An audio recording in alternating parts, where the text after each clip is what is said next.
does go live, because last time you pressed live, it didn't go at all. It's working, all right. It's working. Okay. Let's do the 30 seconds.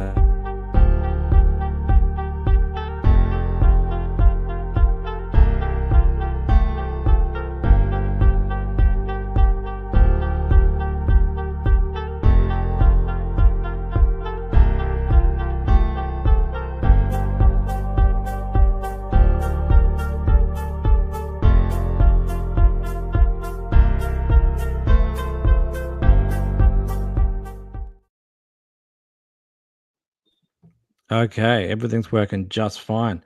I can see on my tablet that's counting down to 1, 0.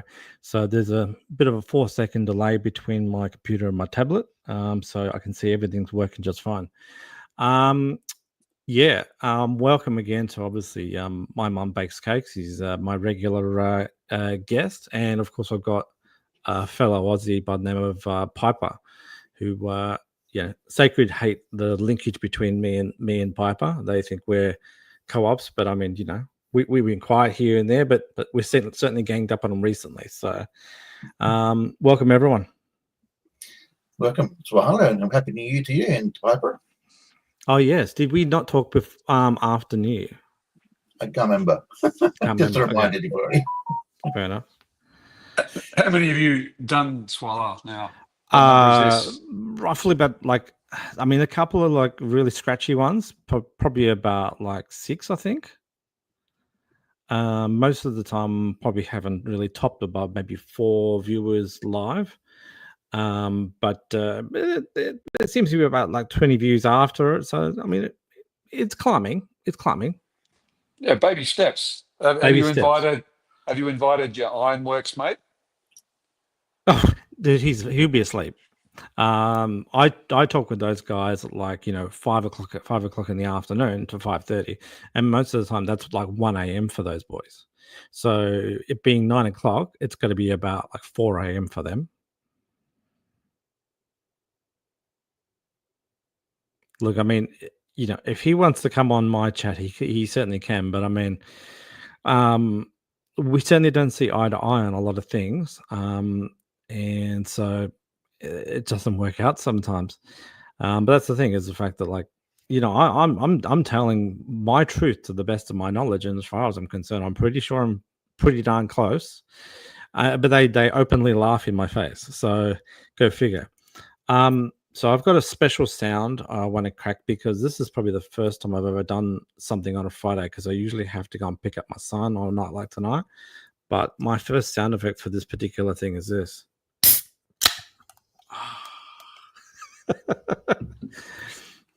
Yeah, I'm cracking a can.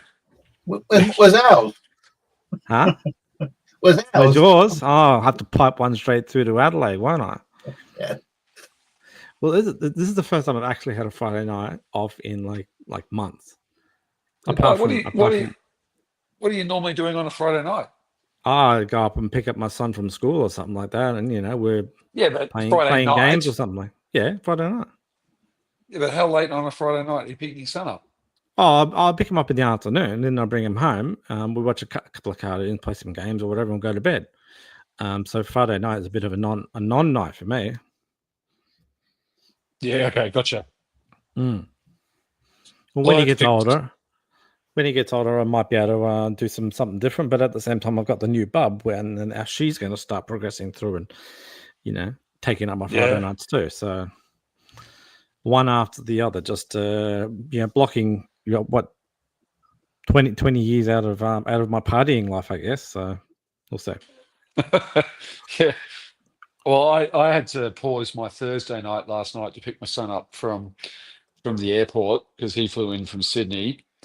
Because my significant other is currently working interstate, and so he was hanging out with her for a little bit longer. Okay. Yep, and that's the significant other who is not the mother of the son. Is that correct? No. She's she's okay. just we're all together, but she just took a job interstate. She's been wanting to do something a bit crazy, and so she literally has. So she's working in Alice Springs. Yeah, that's wild. I haven't actually been to Northern Territory yet. That's one of the states I haven't been to yet. It's a bloody that- hot place, that's for sure. Is it? Oh yeah. Yeah, I have no doubt, to be honest. Yeah, it's always either hot or hot and wet up there, but yeah. Hot and dry, and I worked at Tennant Creek for a couple of months, and Did you? boy. Yeah. Okay. Alice is really nice in winter, and so is Darwin. Like both places, like the Territory's pretty good in winter, but Yeah. this time of year, not so good. I'm guessing it's raining nonstop right now. Not maybe up in Darwin, but yeah, in Alice it's just dry. Yep. I don't think anyone really needs to mute themselves in this room, unless they're going to go out there and do a fart or something like that, because there's so little amount of people in here. There's no reason to mute. There's no fair shouting enough. contests. No, yeah, but I've got some stuff going on in the background a little bit. I can't but hear it. If you've got okay. if you got the TV, that's me. I can't hear a thing. No, that's good. I hot mic'd. I don't know if you heard this. I mentioned this in Discord. So in Discord, especially if you're on an iPhone, it's really easy to hot mic. And I've been really careful, but I accidentally did it when Witsit was in, just after you'd spoken to him. Oh, really? I hot mic'd, and he was saying something, and I just cacked myself. I just started laughing, and the next minute I hear the sounds of Discord when you've been kicked out. Oh no! So, So did you get booted? Did you? no, well, no, they're actually really good. What they do is they have a side channel called Hot Mic. Okay. So they just move you Oh. across into the Hot Mic. Is it effectively a silent room? Yeah. So you just get moved Right. across there. But it was when I realized what I did, I went, actually, that's pretty cool. Because he just said something. He was so not self-aware about what he'd Do said. you remember what it was? Yeah. So basically he'd said, so he's been complaining, bitching about the fact that no flat earthers, well, half the flat earthers don't believe his video footage. Like they all, and then he said, oh yeah, well, all the space videos are fake because they haven't done a 360 cam view. Oh, So yeah. well, So what I do you just, do? Wait, you go and stick a 360 cam on the nose of a bloody rocket. Is that what they want? Oh, I don't know, but he just was not. He didn't get it. He just was not aware that, like, all the flat earthers are saying, "Why didn't you do a live feed? Why didn't you do a live feed? Why wasn't there a 48-hour live feed?" So they're not happy with what they've been given, and he's copying that, and he's going, "Well, I did the best I could," and yet here he is not being aware that he's doing the same thing that the people are criticizing him about with space footage. So yeah, I just laughed and didn't realize I was live. Technically, he's been saying that he didn't get the Wi-Fi password for the first 8 or so hours, and that was because Will's phone was hooked up to some sort of rack, and it was doing a live stream for Candace Owens. But I know for it's very obvious after that crashed like once or twice. Both Jaren and both Witsit ended up they would have got the Wi-Fi password after that, because you did see them do the stream, because Jaren did his thing where he went over and started looking at his cameras, and he showed him the inside of a toilet and showed him Witsit breathing in the shadow. And then later on, Witsit did that thing where he was like, he started doing a whole bunch of word salad in front of the sun and making up really strange excuses and talking about the Bible. And then that was where, he picked up the snow, dropped it, and then pretended to, the whole vape thing. So I know Mum Makes Cakes wanted to do the whole vape thing, but I was listening in on what he was saying.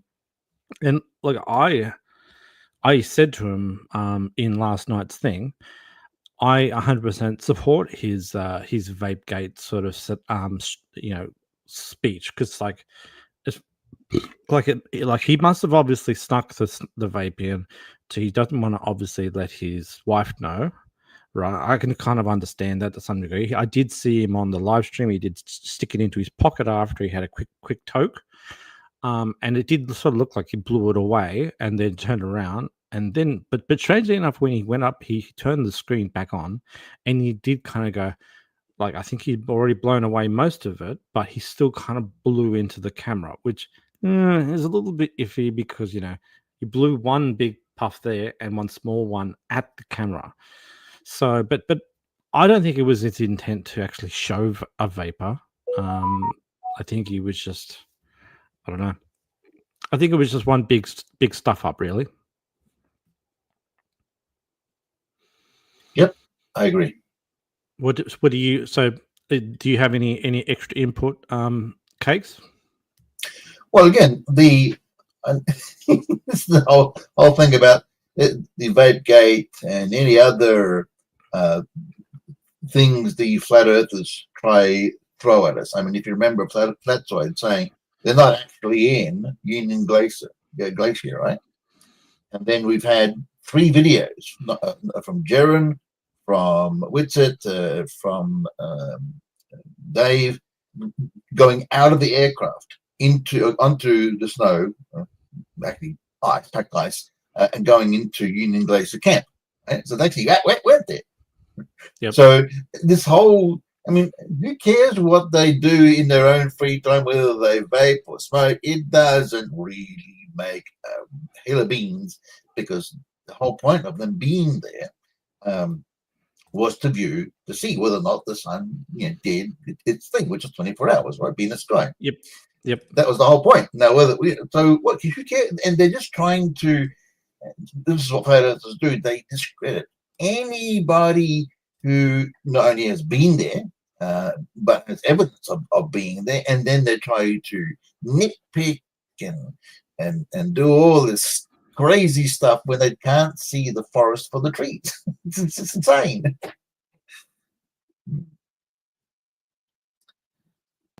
Yeah, certainly. Yeah, I think it is rather it like the whole VapeGate thing is a red herring, really. It's like it's like dangling something up on the left hand side, going, here, look over here, look over here. Just don't look at the fact that there's sun and there's snow or anything like that. Just look. There's a vape over here. It's like a 1% problem, and they're just trying to take the wool over people's eyes. Now I was speaking to Ruiv the other day, and he sent me a link to all of the videos of Jaron's chest cam, and I had a good look at it. And I was looking at it like about 3 or 4 days before it actually started to get released. Right, man, there's some fantastic footage out there. Absolutely fantastic footage. I mean, so I'll be more than happy to kind of show a little bit of it, so that people can see it. Because I downloaded 3 videos. I probably could have downloaded more, but yeah, I mean, I wouldn't mind showing some of the really, really good ones. And have you guys actually watched the 5-hour Jaron live stream? I watched parts of it here and there. I mean, I did a video, a series of taking bits and pieces of Jaron's trip to Antarctica, and then Vinny Flirt, which I did recently. Can I show you my favorite one? Sure. Now maybe because it's not actually on YouTube, maybe you might hear the sound. So I'll be curious. You guys let me know whether or not you can hear the sound. Okay. I'll go to present. Okay, go video files. Oh, okay. No, this is a different way to do it. Actually, I would try this instead. So, Jaron's TV. Let's close that one for the moment because I've got it here. I don't want to run it. Your browser is having trouble sharing the video. This can happen if the file is invalid. Great. Okay. Forget that. I will go back and I will get it primed again. I don't know why the thing. Okay. Pause, please. Pause. Okay, good. Let me do the present. share screen, and we'll go Sharon's TFA. Yeah, that's fine. Let's go Sharon's TFA. It doesn't do that either. What the hell? Excuse me. Show what I want to show, please. I'll just do the whole screen. Yep, that's what I'll do. Okay. All right. So, you see the big mess on the screen? Beautiful. Yep. Okay. So, okay, let's have a bit of a look. I'll come on, downscale it, mate. Okay, so I'll leave it here. So this one here is the one where he was loading up. I'm just testing it. Can you hear his voice? No. So you said you can't hear his voice? Nope. No. Damn.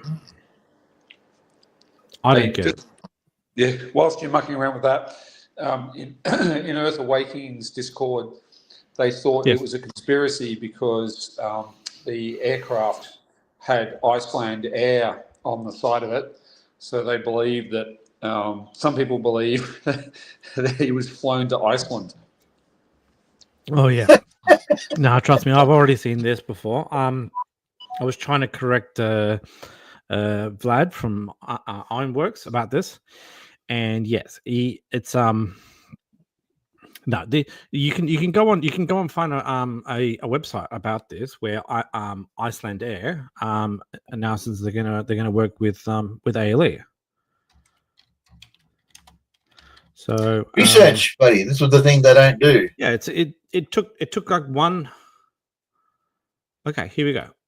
All right, so let me have a bit of a look. Okay, let me do the add to stage again, so you can see that. Can you see a website with an airplane on it? Yep. Okay. It's got windows. Ooh. Well, yeah, it's got windows. Okay. So you can already see that, this plane's got the yellow engine on it. It's got the fin on it on the side. I don't know if you can see the edges of the screen. Mhm. But this is this is the same thing. It's got the Antarctic Logistics and Expeditions on it, right? So this is on the IcelandAir.com website for blogs, right? And it says back in 2021, Iceland Air returns to Antarctica. Earlier this year, we took a nice flight from Iceland to Troll Research Station in Antarctica. We enjoyed it so much, we're doing it again. So on Monday, November 1, an Iceland Air Boeing 757 took off from Keflavik Airport, starting a 3-month project on behalf of Loftair Icelandic. And the Icelandic, the aircraft charter is leasing subsidiary of the Iceland Air Group. So, what does it say here? From Punta Arenas, the aircraft will fly tourists, hikers, and scientists from ALE to and from Union Glacier in Antarctica through the Southern Hemisphere summer, right? So, boom. It doesn't take that long, and this is the official website. So, don't know. Yeah, nice. Did it So say, it took like 2 seconds. Yeah. Did it say wet lease? Wet lease? Yeah, because wet lease. I think wet lease means that they're actually leasing not just the aircraft but also the crew and cabin crew, like the technical crew, the pilots. Wet lease. Yeah, I presume they're giving pilots and crew. I mean, if you can read it on the screen, we can all read different parts and see if we can find it. Nope. Yeah, it's actually tiny on my screen. I don't know how I get this any bigger, but Are you on the phone? Yeah, but it would be, I reckon it would be a nice gig. I mean, if you were an Icelandic pilot, yes, air, and you went down there, I mean, you'd be sitting around for several days. I mean, basically, the aircraft just sits there at Punta Arenas for 3 days until it flies to go and collect people. Yeah, I mean, look, for Iceland Air, it's a business opportunity, really. They are like, okay, well, we'll lease our one of our best flights, which does flights all through for 9 months of the year up through Iceland. We go from Greenland to to Denmark or whatever like that. Oh yeah, 3 months. Okay, well, yeah, we'll fly one all the way down to the tip of Chile, and we will do some flights for you. We'll lease out one flight, one aeroplane. That's fine. I heard that Sov guy. He said, the only people who will go down towards Chile are like LATAM Airlines and like American Airlines. And I'm like, yeah. well, yeah, but they like do it. They go back forward all year round. That's what they plan. That's their schedule, right? Yeah, But this is Iceland Air going, okay, for 3 months of the year during our our off season, maybe we will ship one aeroplane out of our fleet of like 30 airplanes or 80 airplanes or whatever. We'll ship one down, and we will do chartered, high profit flights, because I don't know if you've ever looked into the ticketing systems, but most of the time when they say that you can get like 80 people in economy and like 15 people in first class, and those 15 people in first class will pay more than the 80 in economy. So if you can go down and you can do a Rolls-Royce sort of deal to be able to go and get like, I don't know, obviously the $35,000 that Will was talking about for how much to go to Antarctica and stuff. What if for every single person they're getting like a $5,000 ticket just to be on that airplane? And to continue on with that, did you hear about Sovereign Soul's call to ALE? Sorry, say that again. Sovereign Soul called ALE. Oh yes, I heard that. I tried to listen in on his call, but I couldn't hear the other operator. No. And I have to admit, when he was on the phone talking to him, he was trying his best to be really, really polite and really, really normal. Right. He wasn't pretending to be the old Cheech and Chong style that he always wears, where he goes, I don't believe anything, just give me the bong. He was not like that at all. He was like, oh, what can we do about that? He was very, very, he was trying to talk like a normal person for once. I think the biggest thing he said was, why is it so expensive? I'm thinking, oh my God. Really? Yes. Why would he say that? Because he's an idiot. Hey, Swala, on the wet lease, Finnair has been leasing aircraft to Qantas, and I'll have to look it up. I just remember this from a couple of years ago. I'll bet it's this time of year as well. So Qantas needs extra capacity. Do you think? Oh, yeah, extra capacity. And Finnair, I mean, Nordic countries this time of year, it's not their tourist season. So they're just going to go, well, yeah, we'll give our aircraft and crews to whoever wants to use us. Yeah, fair enough. That makes good business sense, really. Yeah. We get the planes working, taxiing all over the world. I think my Bobby's going to come over and visit. Come on, Bubs. Come here. Come here, Bobby. Come on. No, you come here. You guys might have to talk amongst yourself just for a little bit, unless you want to have a chat with my Bubs. Come on, Bobby. Piper. Talk to Piper. Tell him about something. One sec. Well, so g'day again. So how did you get involved in this insanity of the flat Earth movement? Yeah, well, the short story is I watched Behind the Curve 6 years ago. Oh, you did? You poor fellow. I feel for you already. Yeah, and I went, fuck me, they're lying about flights from the Southern Hemisphere, as well as a whole lot of other stuff. So that's when that's pretty much when I got involved. But I did, it goes back a little bit further than that. About 10 years ago, I posted something on Twitter with my full name. And it was about something which I didn't realize was a conspiracy. There was a conspiracy attached to it at the time. And then the next thing I know was I had a whole bunch of conspiracy theorists contacting me, writing about me, contacting my workplace, all that kind of stuff. That was MH370. And so that's when I was first told I was a shill. So I've had some exposure to the conspiracy community for a while, but Flat Earth for about 6 years. So yeah, and don't understand why. I mean, here you are. You're looking into things. You don't realize it's whatever it is it's looking into is a conspiracy at the time, and then they call you a shill, and you go, hang on, I'm new to this game. I've got no idea what's going on. Oh yeah, I had no idea. I had to look up what the word meant. Yes. I mean, you've been doing this for the last 6 years, and who has been the worst and the best on the Flat Earth side that you like to listen to? Oh yeah, look, I mean, I've actually realised I've got a pretty narrow kind of exposure to Flat Earth, which has pretty much just been Twitter and X, Right. Twitter/X. So there's been a whole. I haven't really looked at Flat Earth YouTube very much. I see. And I'm just joined Discord, and then you realise there's a whole cast of thousands not thousands, but dozens of people that you weren't even aware of. So I guess I'm not very popular with Flat Earthers on Twitter X at all. So I'm blocked by probably half of them or more than that. But I mean, Whitsitt is kind of fascinating to me because he's a good word salad artist, obviously.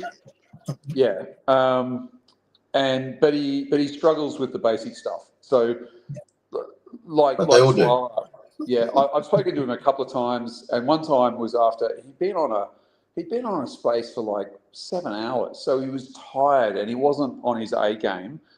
And so I just asked him some civil questions, and he was just all over the place. He was stuttering and fumbling and trying to change the topic, and it was just a mess. Now, Piper, were you shocked to find that we had Flat Earthers in Australia? I'm still in shock. Yeah, no, absolutely, and I go harder with them than I do with anybody else.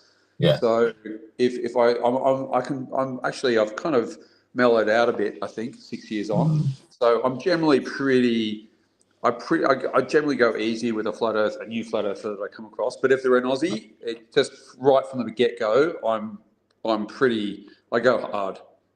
Yeah, like the Flat Earth Aussies that I've seen on YouTube, Mitchell from Australia, about his sextant, which is absolutely hilarious.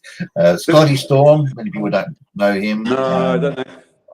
I know Mitchell. Did he buy a sextant? He did lots of videos about the sextant. I'm not sure if he bought one. Yeah. And he was part of Nathan's crew saying, because Nathan says, the Earth is measured flat on a level plane or whatever it is, that type of nonsense. Yeah. But what did he actually do with the actual sextant anyway? Did he actually point at any stars?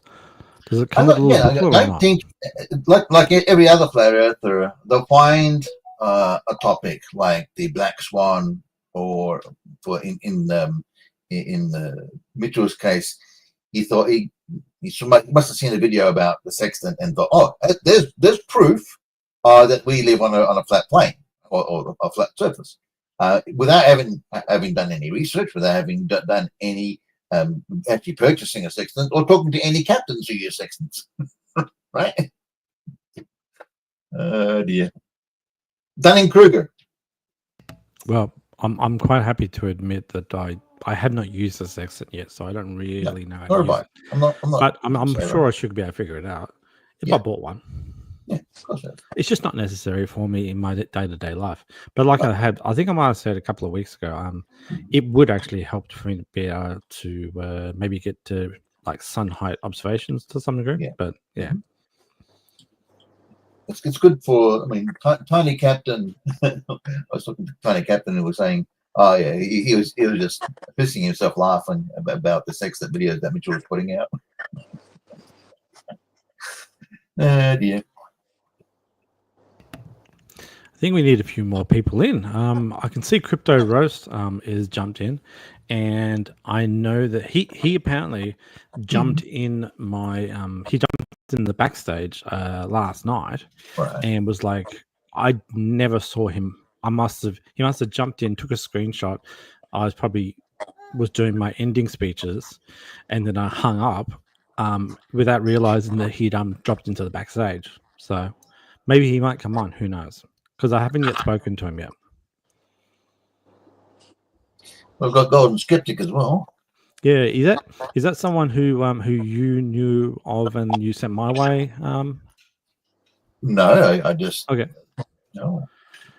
The idea, okay. One thing I can actually go out there and do, so I can go out there and click these things on the screen. So that's the StreamYard for everyone, just in case it's gone. What's this, Jaren? Jaren smoking a joint was way more newsworthy than Witsit's vape. Yes, I actually totally agree. Jaren having a bit of fun with that was far more interesting and more hilarious. Yep, showed the chest cam footage. It was great, 100%.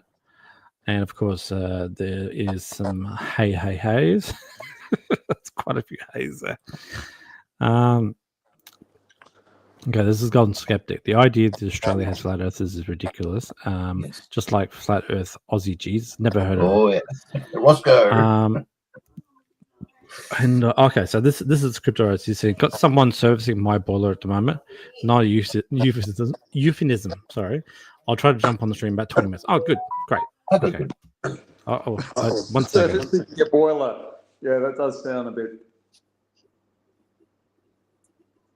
bit dodgy.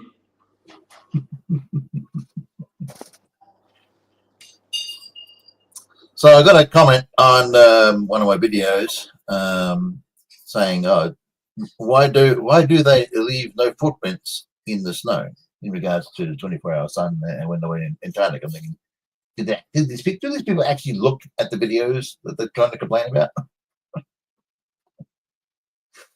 That's hard impacted snow. That's probably why you can't see that many footprints, but there are some footprints there. Yeah, they don't think. Have we just lost our host? I believe so. We can talk amongst ourselves. So another thing about me, which is another reason, I mean, if you're in Australia and you're dealing with flat earthers, you're pretty unpopular. But I've also been to Antarctica, so I went there in 2006. So that's just another reason that makes me very unpopular in the flat earth community. Well, my brother has been there went there for 6 months as an electrician. Nice. Bought a house when he came back. So Aussie bases, I presume. I would say so. Yeah. He went to Hobart, do his training and everything, acclimatise, and then spent 6 months there, away from his wife and everything, and then came back and bought a house. Hello. Yeah, we're a bit worried that you just left us. I went to grab my Bobby because she was going to pull all the cords out of the back of my computer and then completely kill my computer. And then when I brought it around to where my mic is, my mic has hit the floor so many times because my son does 360s on the spinner. And so I put her on my lap and she yanked the cord straight out of my mic. Kids. So yeah, I may have to go silent again a little bit because I'm trying to get this Bobby to sleep. I don't know why she's woken up and getting it all frustrated. I'm not seeing any other invite to the people jump on. So if anyone got a comment here from Golden Skeptic, he's saying, do you that the Jeranism will ever actually leave flat Earth? Or he sort of has. He sort of has, but he probably needs more work. Yeah. Anyway. If you guys want to talk amongst each other, maybe would anyone like to present something? Because I can put something on the screen if you want to present. Well, if you want to do that, sure. Yeah, I'm just going to go and double check on the Bob because you just got taken away. So right. Yeah, I thought I had this whole night, but I mean, for some strange reason, she's waking up at 10 o'clock and she's giving me a grief. So all right, let's see if I can whack this on. Okay. If you request present, I'll put you on. Yep. Okay, here we go. Share. Can you all see that? I can. Great. Let me know if you can, if the audio comes through.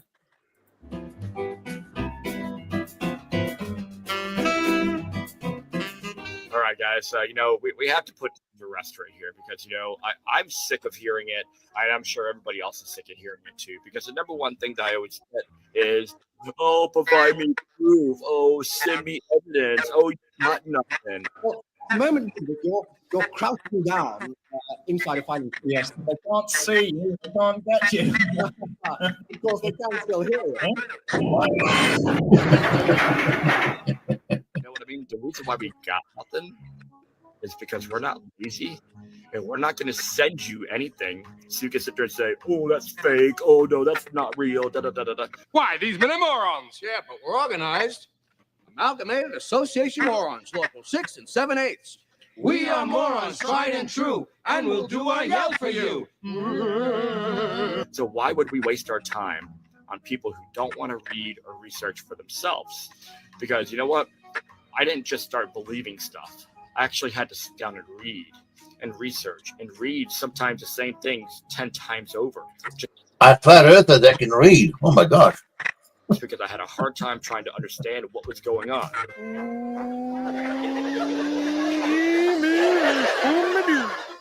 This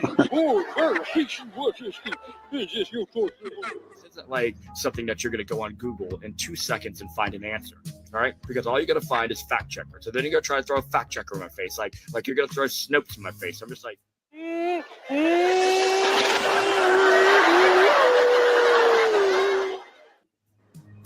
the twilight zone of idiocracy have just gone like in overdrive right now. Tom, if irony were made of strawberries, we'd all be drinking a lot of smoothies right now. I'm sick of it. I'm sick of hearing about it. And if somebody wants me to provide any proof, I'm going to tell you, get off your lazy ass and go read and research for yourself and stop being lazy. In my day, there was only one show in town, and it was called Stare at the Sun. Okay, so I sat down and I watched a video. Okay, like I said, I didn't do my homework, but I did. And in the end, of course, I'm trying to figure out how the Union Glacier, that's the area that they're in, has a 24-hour sun. I failed you as a father. From now on, Joe will be your father. Cleveland? I'll teach the boy. Come, my son. I'll show you the ways of the herd. I even went back to the globe model, and clearly Antarctica is not having a 24-hour sun. It's tilted away from the sun. Even when it's tilted towards the sun, it's never tilted towards the sun. It's always on the bottom of Earth. I don't want to sit around the house all day and sleep. It's like being at school. No, the difference between here and school is you'll be out of here when you're 18. Why not throw up an artificial sun up there? That is what they're looking at. If you look at the sun in the picture, it's white. It's like a whitish blue sun. It's not like a yellow orange sun. It looks like a fake one. Just go through.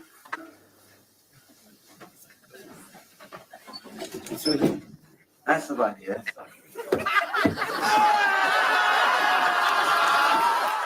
Go look at the video. You guys see it goes up and down. And it's white. It's white with like a bluish hue. All right. Now, that sun simulator could be the reason why that the snow doesn't melt. He was a good boy. He was a Oh, come on. If he was a good boy, why are we wearing these? Because it's not real sun. It's not putting off the type of radiant, heat frequency signature that our normal star does. That rotates around a flat plane. There is definite evidence of vacancy of the cranium. Gee, thanks. I have to conclude. I have to go with technology. Being a 21-year retired molecular diffusion engineer, specializing in vacuum technology. And no one cares. Absolutely no one in any capacity cares one single bit. I know ain't nobody wearing a spacesuit dangling in space. I know that for a fact. You would just die.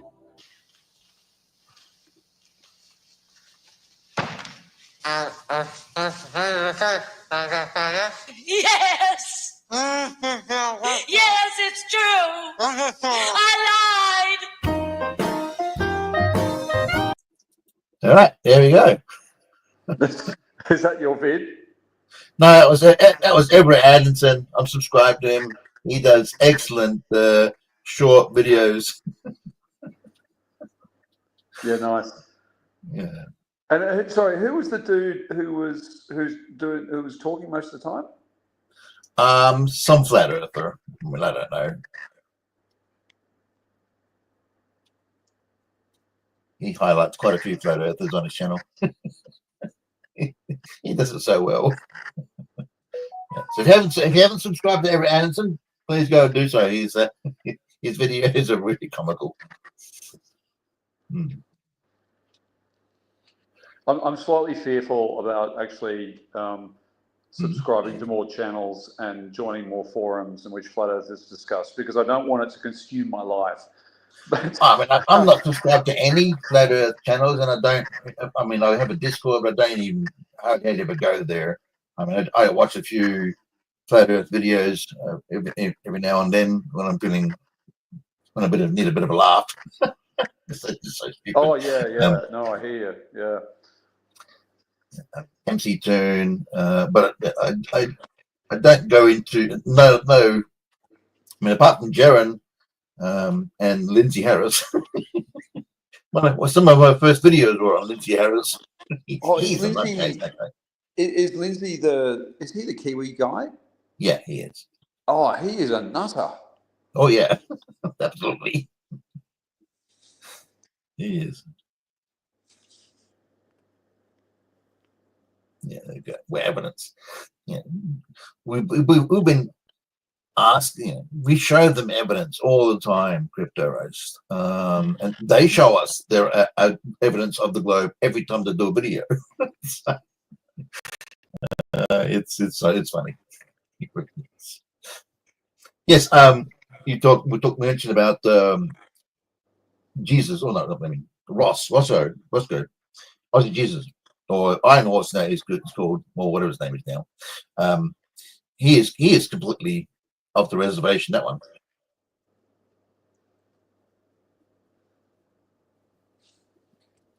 Then have you heard of Santos?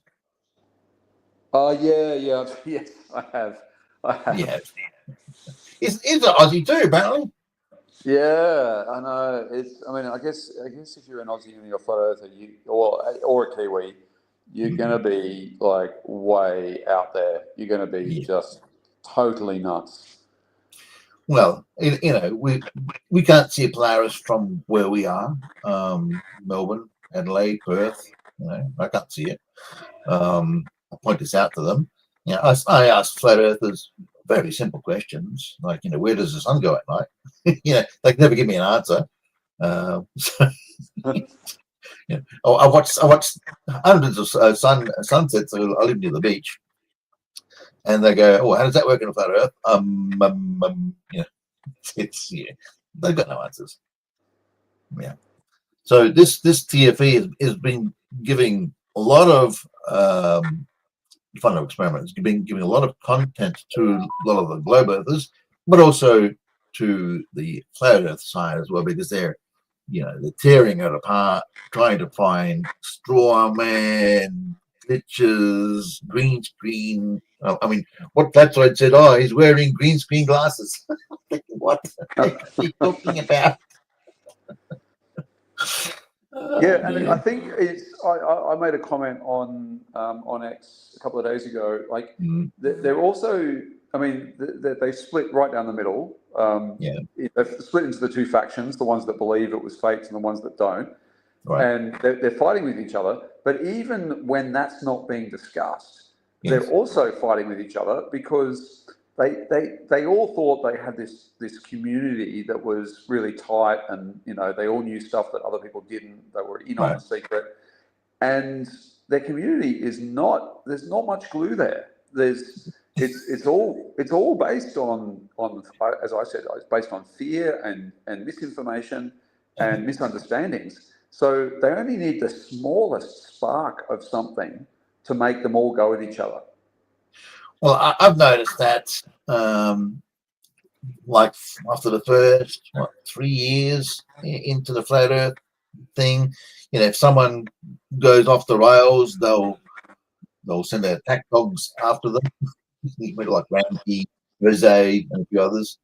To speak truth, they'll just send their attack dogs and call them shills and say they never were flat earthers in the first place. I've never actually gone to X or Twitter to see any posts. So yeah, could you give us a your experience on what what the X's are saying about the flat Earth, good or bad, if you can? Yeah, well, I guess their kind of hub for a lot of them is Flat Earth Fridays. So Right. I don't know if you've heard it. Yeah, heard of that. So it's hosted by a guy called Sacred, and I believe his girlfriend Proud. And they kind of feel like they're in charge of pretty much all the flat earthers on Twitter. And that in itself causes quite a bit of grief, because occasionally someone comes on and says, well, I don't like you guys. And so, yeah, and then you get the attack dogs literally from that group set on whoever has said, I'm not interested in Flat Earth Fridays. But I mean, it's obviously I mean, the nature of Twitter is that, there's lots of threads going at once. And I guess if a flat earther doesn't like what's being said, they've got the choice of leaving the thread or blocking you or muting you. And so they can escape pretty easily. Whereas, like, I've noticed, interestingly, on Discord, as long as you don't get kicked out of the server, if you're in one of their main kind of threads, they can't escape. I mean, they're kind of that's the only thread, so you can't run away. So it's kind of interesting just how slight differences in the different social media platforms create a different dynamic between the flat earthers and the rest of us. And would you say that on X, are they worse in their responses when in calling people names or being absolutely completely horrendous to the fellow content creators compared to what you see on YouTube? Yeah, look, I'm not too sure. I mean, generally they probably can, especially in the last 18 months, they can get away with a bit more probably on X than you might be able to elsewhere. Right. But yeah, look, I mean, there's some of the prominent YouTubers are not on X. So Witsit was absent for years. Well, I mean, when I say years, I was really only aware of him probably 3 years ago. And then he joined, and that created much excitement within the X community, because he was a prominent flat earther that was actually active on Twitter at the time. So, but a lot of, I guess, the vast majority of people there were kind of what you might say mid-level, low-level flirts. And you'd only very occasionally get someone like Flat Earth Dave who would come in and have a bit of engagement, or Jaren would very occasionally engage, but mostly they would just disappear and move back to YouTube, which that was an environment they could control. Right, and so on X, what would you say would be possibly some of the best things, or some of the things that blew your mind when flat earthers have said a comment or tried to explain something about the flat earth or the globe? Oh, look, I mean, I've generally tried to keep my focus to Southern Hemisphere centric things, just because that's obviously easier. Because I just go, they say something and you just go, well, that's just fucking untrue. And funnily enough, because I had been to Antarctica, I used to focus moderately on that because it was just easy. And so obviously, yeah, the number of people that have told me, well, you can't travel below 60 degrees south. And then I've got a scan of my passport, and it's got passport stamps from Antarctica. I mean, they're not official stamps, but if you visit any place, you visit an Argentinian base, you visit a British base in Antarctica, there's a guy there with a stamp, and a stamp pad that's going to put something in your passport, and you're going to friggin' take it because it's really cool. So I've posted those a few times, and that always is kind of interesting to see the reaction. Some people just immediately block me. Some, of course, say it's fake, and others just, the vast majority probably just disappear immediately. Like that's the end of the conversation.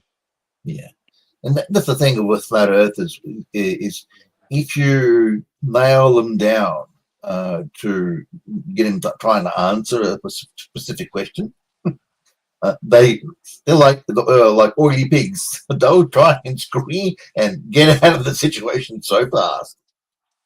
Yeah, and obviously I'm generally pretty good faith with my conversations, but sometimes if they're a really arrogant flat earther and I'm aware of I know how they behave, I will sometimes walk them into a trap.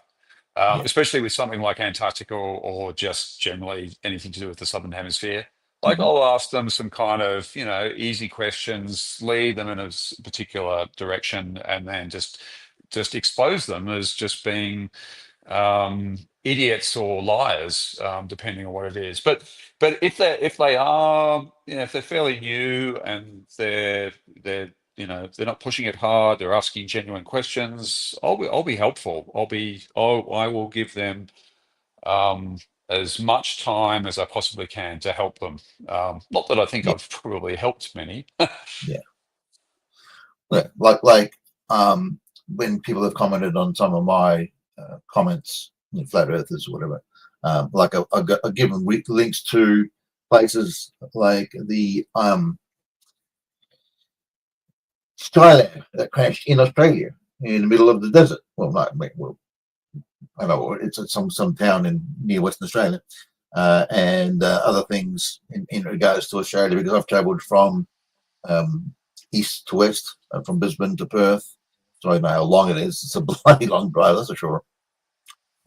It's a great country to be in, and I've travelled overseas. But I've been to London and the United States and Japan and places like that. So you can see the difference between these orbs in the sky, especially the moon. It's a different side of the moon compared to what we see here. Yes, it's upside down. All right, I'm back. Here we go. I'm gonna try to be half quiet. Huh? Is he asleep yet? It's my daughter. She she was certainly tossing and turning, rolling around and rubbing her eyes. So she sounds quiet now, I think. Okay, we'll keep it quiet then. Well, you don't need to quiet because nobody can hear it. It's going into my ears. Okay. But yeah, it's tricky. It's like 10:30. So she's not happy. But yeah. So, what do you think about this Flatzoid being caught out with not having his email and saying he didn't get an official invite to DFE? I was like, what the heck? Yeah. I mean, it's all just a bunch of fucking crap, really. I mean, he could have, like, I saw the live stream where it said where he said, "Oh, you don't have an email in your YouTube." Yep. And then suddenly, boop, everything refreshed, and then the email popped up, and I was like, there you go. But I mean, look, whether or not you get one from an email or whatever like that, I mean, there would have been people in his comment section for weeks saying, "You've been announced. Are you going to go? Are you going to go? Are you going to go? You've been announced." There would have been people all over the place. Yeah. So I think it's arrogant to go out there and say, "Oh, I didn't get a formal one," which means I feel offended. You know what? I didn't get an official invitation either, so he can go and can it. Well, what I'm trying to imagine is like, having like the Queen's Guard delivering him, a sealed envelope, stamped and everything. Like, yeah, that's right. Here's your envelope to go. Yeah. It's not worth it. We don't care about your problems, Flatzoid. We just don't care. No. And same thing with that other guy, Steve, saying, "Oh, Will didn't call him when he was supposed to call him. Thinking, yeah, big deal. Got other things to do. Oh yeah, that man, that guy, it was such a fucking sook. That's the thing. I'm gonna use offensive language here and say what a fucking sook. Mm-hmm. Yeah, you know, I took the opportunity as well to go out there and have a look at Flatzoid's thing just to see that email as well, right? Right. And I looked at what it was saying inside it. I don't know. Maybe I should actually put some of this sort of shit in there so that I can get a couple of hits because he's got some hashtags in there. So, but I might share it just 1 second. So, is it possible to go? Because I was trying to think, because I watched the same stream that you watched with the MC Toon showing the actual about page about Flatzoid. And I think, hang on. I mean, I know he's changed it now, but is there a way to go use the Wayback Machine to find out that kind of information? Maybe. See what it was before? Maybe, but the truth of the matter is that the about section, a lot of times they don't capture all the little things which are tucked away in the hidey holes. You usually get a broad look at it, and it doesn't really. If anything has been, dropped down or hidden or something, it just doesn't function. Right. But one thing you can see on my screen here, so I've got the Flatzoid channel, right? And you can see where he's got his email. It's flatzoid@gmail.com, right? But if you also notice, he's got a Bitcoin wallet above it. Yeah. So me being curious, I went out there and punched it in to find out how much Bitcoin's in it, and you wouldn't believe how stacked he is. He's been getting from donations. Take a guess. 3 Bitcoin. Okay, Piper, you got a bet? No, I've got no idea. Okay. 0. 0 confirmed transactions, $0. There's nobody has bothered to send him anything. Wow. I should send him 500 and 548 sats, right? And that way it gets stuck in the bottom of his wallet and he can't move it. Because that's like the minimum level of Bitcoin you can send, and then like all you can do is if you try to send that, you just get like 3 sats out of it. Hey, not quite related, but did you see when McKeegan was doing a live stream? I think maybe he only did one when he was down at Union Glacier, and he spoke for a bit, and then he started doing the super chats, and for the next hour, he's trying to get through the super chats. He was just swamped with money. And they've had a windfall, no doubt about it.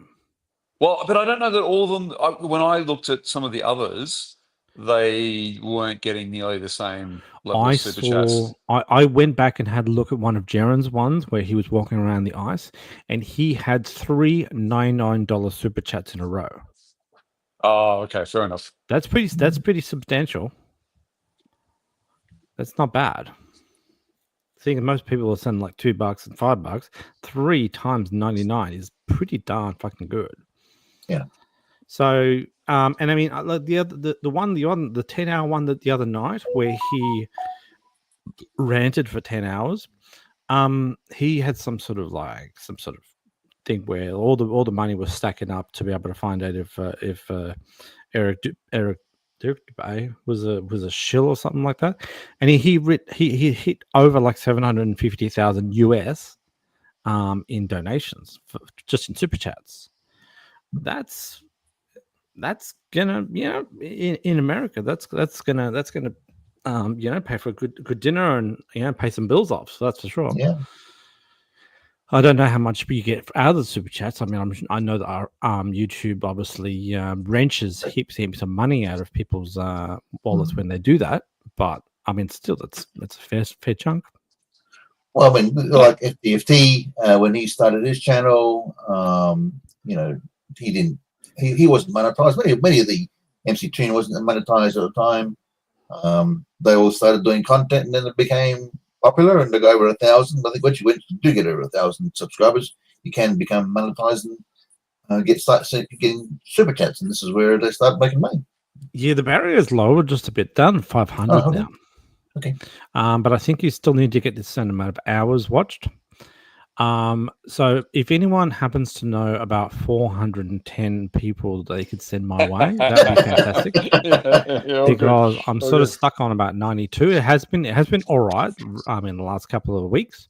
Okay. So I've gone from like 65 or something like that to 90. So I've gained about 25 or whatever. But I mean, still, I need another 410. I'm sorry. No, I was going to say just a random thing. So I'll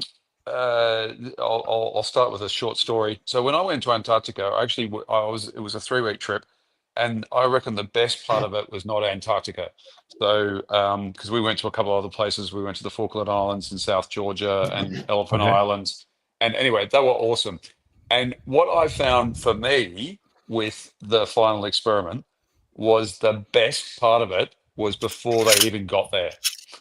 So it was the live streams that they did in Punta Arenas with Whitsett and Jaron and Lisbeth looking like just complete fucking headless chooks when they went out that night, and they just couldn't figure out any of the equipment.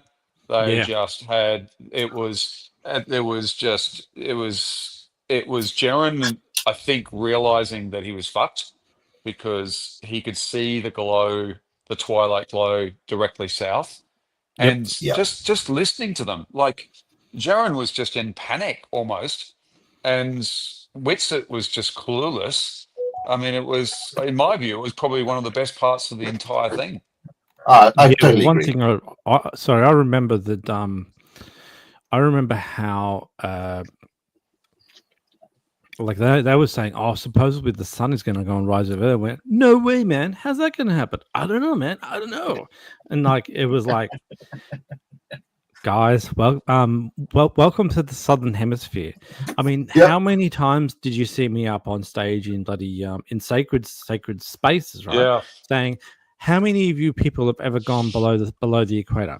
Come on, you guys from America, you guys from Canada, some of you guys from England. Right? None of you guys live on the southern hemisphere like we do, right? Yeah. So we live this. You guys don't have a fucking clue. Yeah. Oh, Swallow, that just reminds me of one of the great things that you pulled off in the months prior to the final experiment, when you were trying to encourage people from Flat Earth Fridays, I think it was, well, Sacred and Proud, to come on a trip with you to Antarctica. And wasn't it Proud that said, well, no, there was a couple of nice, lovely bits. First was that you managed to get out of them that I don't think they've probably ever left Florida, or if they have, not very much. Yes. One thing I definitely wanted to make sure that by the way, my mum, base case, I've just dropped a video in the chat, and I wouldn't mind you, maybe if we could watch this as one thing. So if you could prime that for one thing. Yeah, so I thought I definitely I'll try to just speak nicely and very, very calmly and in an interested sort of way about, do you have a passport and stuff like that? And like, I said, I'm just curious. It's like, have you been over to France, or have you been over to Canada or something like that? Do you have a little bit of experience jumping on an airplane for more than 8 hours? I was doing it in a fairly broad manner, in the sort of like, do you have experience softly to catch a flight? You know what I mean? Just gingerly get it out there. And I think Proud, since she went to Bahamas, right? And so that's like 3 hours to like 1 hour flight, or 3 hours flight from where she is. And Sacred said, "Oh, I'm omnipresent." I got someone just popped in the thing, and I think he's going to put his knee on my neck if I don't put him on stage. I might just pop him on stage because I don't really know who he is, but I've got my mum bakes cakes, got the video in the background, so that's one thing I wanted to send. And I will put you up on stage, mate. Just give me a second. Sure. And where was the other video that I wanted to show? Where is it? Oh, here we go. This one. I'm going to send this one off to you as well, my mum's bakes cakes. So this relates to what we were talking about before. We'll play this one first. and then I'll get this Derek Chauvin guy up on screen. So, if Bakes can just quickly put this one up before I bring the other guest on, that'd be good. Can you get that one? Yep. Swallow. The other thing I was going to quickly say was the postscript to that conversation was when you actually then extended the formal invitation to go to Antarctica. Yes. And Proud said that she was worried that she was going to be sex trafficked. I don't know if she thought that you were going to be part of that or. Mate, I don't give a fuck. Yeah, she's not my type. She ain't my type. Trust me. No, I know. It's like, yes, she's not any of our types, but that was kind of amusing. Yep. Bakes, because I know this video takes 4 minutes. Do you mind playing the second one, the one that's only about 11 seconds long? Sure. Okay, and then I'll add Derek up. So I'll just wait 1 sec, Derek. Just give me a sec. Can you pop that one on? Come on. Just like that. And this is in relation to the what happened down at Punta Arenas. This is the best scene ever. If you're reading it all, and if it turns off, press that button in the upper right. Tell me if you get anything accurate. Well, don't start moving around like that. I won't even get it when I'm standing still. Don't stop moving around like that, man, Gav. Fucking hopeless. All right, welcome. This guy, he's gonna put his knee on our neck. How you going, mate? Derek? Hey, what's that? Okay, we got a troll. Yeah, that was a bit weird. Oh, whoever that guy was, I'm sorry about that. I hope that whatever that sound was, that didn't. Well, I doubt that there was any copyright in all that, but that's hilarious. You're off stage, mate. What the hell was that? I got no idea. M2M! Cheeky bastards. You there? Yeah, we got M2M on. Wow, I haven't heard from MTM for ages. Him and Terry. Oh my gosh. You and Terry were a great team, MTM. Well, I have to admit, I don't think there would have been any way for me to have actually avoided what just happened there, because he obviously that character obviously set themselves up to play the video once they were on stage. So I would never have been able to proofread in the day, Swallow, when FTFE was doing a live stream, and then he got porn bombed, and he was. Really? He wasn't able to do any streams for a while until they got sorted out. Yeah. M2M, if you do want to come on, that's fine. Yeah. The link is up above. If you can see the link, I might copy the link again and I'll put it in. Just as long as you don't have two gorillas humping each other, that would be great. No, there weren't gorillas. If there was any kids watching that, which I doubt there is, I am sorry. I know it probably turned you on, but I mean, I did not expect that sort of stuff to go on. No. Bakes, can you get that other video and we'll put it on, because I don't know if anyone has seen this one yet. Bakes, have you seen that particular video with the guy on the Jerendism Street? The guy who looks like he didn't. It was trying to. It's so funny because it's trying to say about Eastern going from General was saying left to right, and he was saying about north and west, north and south. Thinking, oh my god. Yeah, it's fantastic. Piper, have you seen this one yet? No, I haven't. I'm looking forward to it. It's quality. Can you go back and just start it again from the first second? Sure. Yeah. The Earth measures flat locally and it is stationary. I'll mute myself. But the sphere describes the sky. That's the truth. You can cry about it, but that's the truth. What do you mean the sphere describes the sky? The sphere is a horizontal. The sky is horizontal. The only curvature that exists in this world is the apparent curvature when we look at the sky. The only what? When things appear to go east to west, they appear to arc. What they do is they take the arc of the sky and they shoehorn it onto the floor and go, "Hey, look, Earth's a ball." That's not true. Okay, what about the sun going backwards for somebody in the south? The opposite direction. How do we explain that? The opposite direction. The sun goes east to west around Polaris. Not. I just went and proved that that's not true. So the sun wasn't going east to west where you were at? No, the sun goes it goes right to left. Right to left is subjective. Right to left will change whether you're facing Okay, north or it's not south. subjective when you think about it this way. So at the North Pole, which way does the sun go? East to west. No. Does it go left to right or right to left? It depends on what direction I'm facing. It If it's doesn't. going right It doesn't. to left So or left to right. you get too upset, and you're not just listening to what I'm saying. Listen. No, it's just no. You're wrong. So listen to what I'm saying. no, If- you're using a poor Glober argument. I'm that's not. good. It's not a poor Glober argument just because you don't get it. It literally is. If you're at the North Pole, think for a second. If you're at the North Pole, which way is the sun going? Right to left or left to right? It's going east to west. Son of a Jared. bitch. You can't put yourself at the North Pole on a flat Earth. So in the North Pole, the sun doesn't go east to west. I'm asking you, would it go left to right or right to left? If you can't It answer really that, depends on what direction I'm facing. sorry, you're at the North Pole. There's only one direction. It's called south. So I can't. So if I go to the North Pole, I can't face north. Correct. So I'm like at the zenith of Polaris. Let's say the you're very at the tip, and you're I at the can't move in very that spot. you're at the very North Pole of the flat Earth.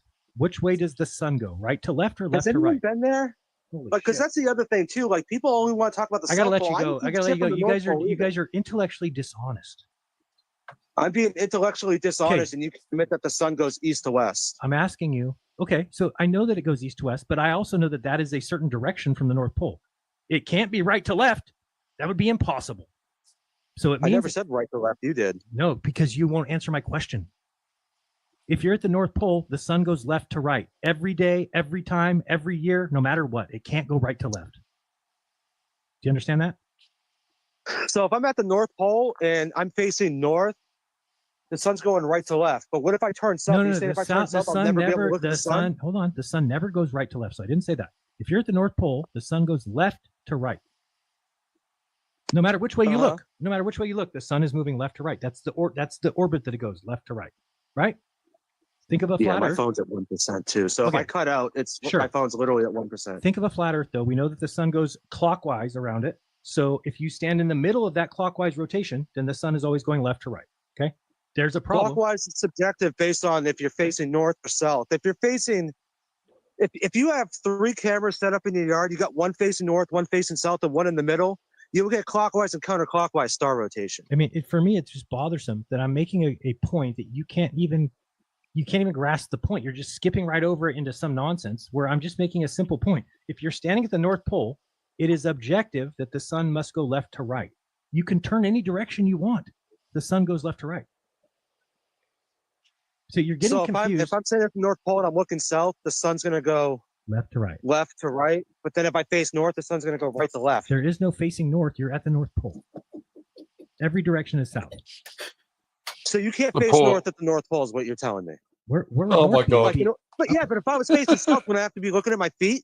No, you're looking south away from you at the North Pole. Right. Because you're pretending we're on a ball, Jared. I'm not. I'm telling you on the flat Earth. We're talking about the flat Earth right now. Oh, that's Oh, brilliant. dear. That is truly brilliant. I'm sorry. Yeah, I didn't stay on for that for longer. Yeah, that's absolutely brilliant. I watched it and I was pissing myself laughing, and I was like, I have to clip this guy. He was so freaking out of control. And I mean, the fact that he I don't know how he managed to survive on 1% battery for so damn long, but he did.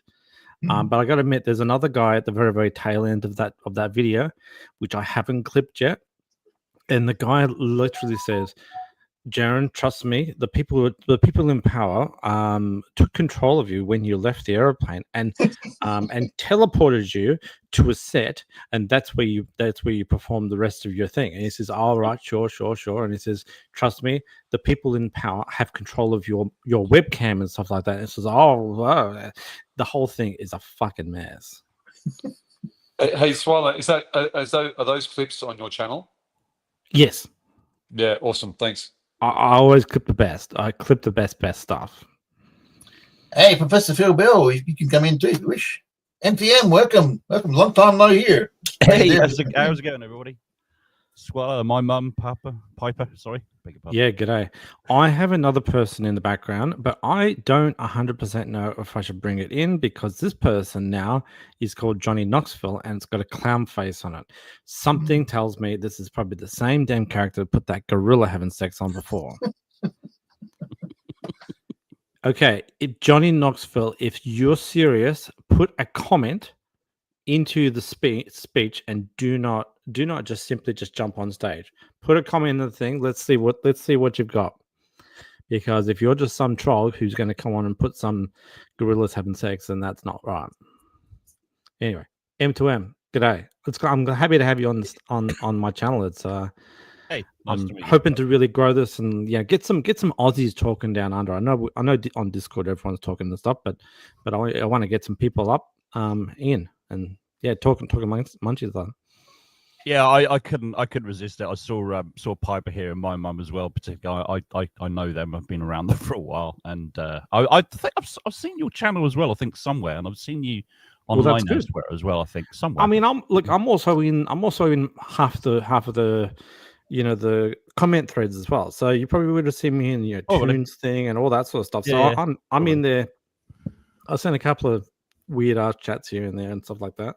Yeah, exactly. Yeah, but that clip you showed with Jaren and that guy, I did a little clip of that actually. But I actually got it off Cat's channel because he did a thing on it. I don't know if you saw that.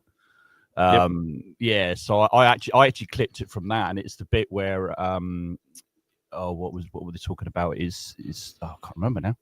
What did I clip? Oh, that's right. It was about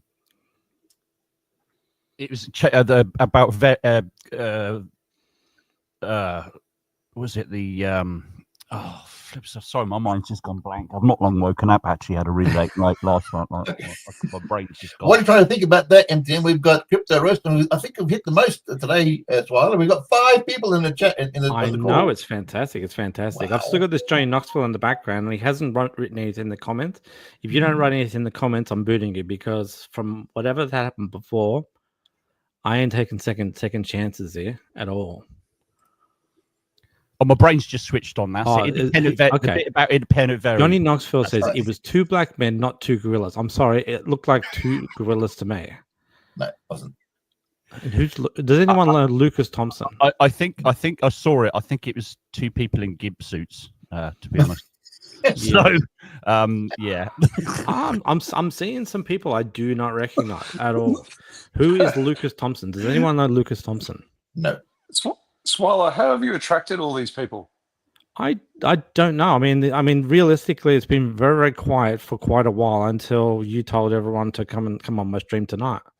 Oh, that's probably what it is. So you reckon is there anyone from Discord who's a little bit deceitful? No. I also put it on X. So maybe did you? Yeah. Okay. Yeah. I yeah. did, Well, that's where I got it. That's where I got it from. I think Piper posted it. Well, that's all right. So it's that's all right. But I mean, at the same time, I've got some characters in it. I got 4 Lucas Thompsons. Something tells me that is not. If I have 5 Lucas, no. Sorry, no. I don't think so. Go away. So that's very, very, very odd. That does not check out for me. I'm sorry. After that one, no. Okay, Crypto Rose, have you? This will be your first time actually speaking. By the way, before you say anything, Professor Phil Bell, there is no real topic apart from just coming in and just sharing your knowledge or sharing your insight on the time. So, if you want to join, the link is in the top. But yeah, I may end up taking it down soon if people keep on fucking around. So, yeah. But if you want to join, by all means, come in and join, because I know you, and I don't know these other characters who keep on joining. But anyway, Crypto Rose, how you going? How's your morning? Hey man, can you hear me? Yes. Oh, cool. How's it going, guys? Very, very good. It's hot over here in Australia, and I'm assuming that you're in the European area or something like that, or American. Yeah, man, I'm in England, and if you can send that sun simulator over here, we'd really appreciate it. Yeah, it's freezing over here in the UK right now, literally freezing. So I'm sorry, but I mean, look, even if we did send it over, your clouds would whack it quite a few times away. So. No, your clouds will block out any sun, no matter what you do. Well, that's a shame. I'm sorry. And also, the sun simulator would also be going the wrong direction. It would be going. Yeah. You'll have to reset your clocks. You may end up getting 24-hour sun because the real sun will pop up at sunrise, and then the fake sun will pop up at sunset, and then they'll be going the wrong direction. We forgot to change the programming. All I need to do is face another direction, and then the sun will go the other way, right? That's how it works, isn't it? Possibly. Yeah. I mean, you're telling a story. I got Professor Bill come up on here, and I've got 3 more requests for Lucas Thompson. Sorry, no. I don't know who you are, but no. And I'm already getting like a Studio Maximum. So whatever this character is, he is clogging up my listing, and that's a no.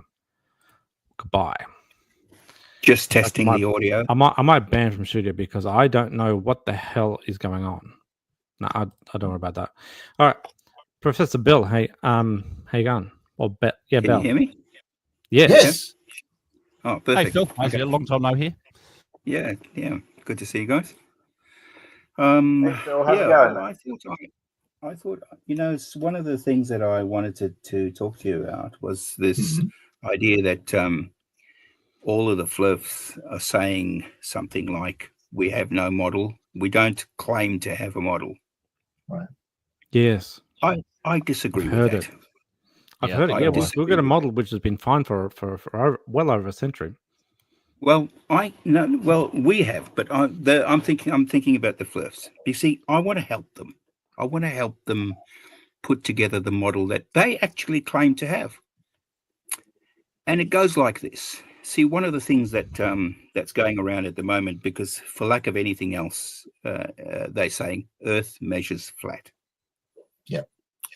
That's one thing. Second thing is they say that celestial navigation works on flat Earth. In fact, they say it only works exclusively on flat Earth. Celestial navigation includes latitude and longitude coordinates. So we're up to there. Now, the other thing is they said that Earth measures flat. So what they're saying basically is that that if, let's say, you were let's look at it from the northern hemisphere. If you were, let's say, at 45 degrees north, and you were looking at Polaris, okay, then the angle would be 45 degrees to Polaris. That you would be at a latitude of 45 degrees, wouldn't you? Yes. And this would also mean that you're around about, 2,700 miles away from the North Pole then, wouldn't you? So all of those things fit. And of course, the height of Polaris would also be 2,700 miles as well, obviously, because trig is a thing. Yeah, well, that's it. So you're going 45 and 45. You okay. So I'd be multiplying my 45 by 60, wouldn't I? Yeah. Mm-hmm. Because I'm trying to be a flat earther here, because that means that it's a flat ground between where I am at 45 and the North Pole, right? So that could be at, let's say, for instance, you in Minneapolis, where it's 45 degrees, or somewhere else in part of the world, it's also 45. So obviously, latitude must be a circle around the North Pole. It must be. Because wherever you are at 45, wherever you are in the world, you will see Polaris at 45 degrees. So it follows. It must be a circle. So we now have the North Pole, and we have 45 degrees, a circle around the North Pole. Well, let's go further. Let's say, for instance, 23 degrees, 23.4 degrees, which is the Tropic of Cancer. That too, because when you're looking up at Polaris from there, you'll see it's 23.4 degrees. So therefore, that is also a circle. The equator is a circle. Beyond the equator is a circle. All of it's a circle. I can point to I can go to any place on the Earth and get their GPS location and put it somewhere along one of these circles. So don't tell me the AE map is not the map of flat Earth if you agree that celestial navigation works, because you can't have them. Those things are not mutually exclusive. Follow? Yes. They've got a different map for everything. Okay. So now no flat earther can deny that the AE map or something like it is the flat Earth model if at the same time they say that they agree that celestial navigation works on flat Earth. They cannot have them mutually exclusive. They have to go together.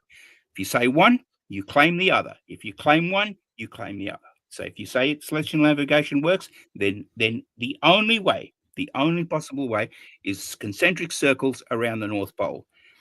If you say it doesn't work, if you say that that's not what you agree to, then you're also not agreeing to celestial navigation working. So now you're denying that as well. And of course, we have shipping companies and airlines who are navigating around the world every day. Are they hiding the true flat Earth away from you? What are they doing about longitude and latitude? Are these concentric circles for the shipping companies and airlines, but not concentric circles for you? So now we're down to the stage where we've proved that if you have to be a flat earther and you agree that celestial navigation works, then this is how it works. Now the onus is on you to show me how the 24-hour sun, which follows the Tropic of Capricorn, which is one of these circles, if the sun is anywhere along the Tropic of Capricorn, how the hell is it moving in a circle around Union Glacier? In fact, I was around simultaneously moving in a circle around anywhere that you are in Antarctica. Well, that's where you got to the crux of it, isn't it? Because what Phil was, because you're originally talking about the shape of the Earth. Okay, yeah, they can produce a model that has the shape of the Earth. It's flat. Okay, fine, there's no problem. But then when you got to the sun, and there's so many other things that doesn't work, eclipses and moon phases and all those kinds of things that just do not work. You know, you see, you need to have a model that encompasses all that and makes all those sort of things work where they don't. Well, really, they don't have a model. Well, actually, they do have a model. They have several. They do. Models. I just showed you they had a model. Well, yeah. I mean, but you're talking about the model of the shape of the Earth, purely just as flat plane, but nothing else works. Because you went into the sun. Well, a model can be incomplete, right? Okay. Yeah, a model can be. This is their model. This is their model. They can't deny that this is their model. They can't say we claim not to have a model. We're not claiming that we're not. One of the things Oakley says is the AE map is stupid. I want to know what's stupid about it, because it's certainly not the concentric circles around it on the A that form those latitudes that are stupid. Because if that was the case, then you don't agree with celestial navigation either. Well, I mean, they certainly have more than one model, though, Phil. You know, you can't just say they have a model. They have numerous models. I'd like to bring up one particular thing that I'm thinking about. I want to destroy Oakley. Yeah, I hear you saying. Yeah, don't we all? I want to bring up something that Will Duffy said yesterday. Right, is that the AE map technically, right, is any map from a center point. So the thing is, I've seen in a few chats now, some people have gone and put the center point down at the equator underneath, Africa, and it's got all of Europe and Africa sort of twisting and bending out, and it's got North America on the left, and it's got Asia on the right. And I mean, that's an AE map too. And so, like, which AE map do you seriously want? Because they are all AE maps. And just like what I've done with Piper plenty of times before, I've presented the AE map from Antarctica. You got a little tiny Antarctica in the center, and Russia just spreads all the way around the outside. Russia is the ice wall. You know what I mean? And so is Canada. Canada is the ice wall. Well, so they're all AE based, aren't they? Yeah, they're all Hmm? AE based, but they all vary in different ways.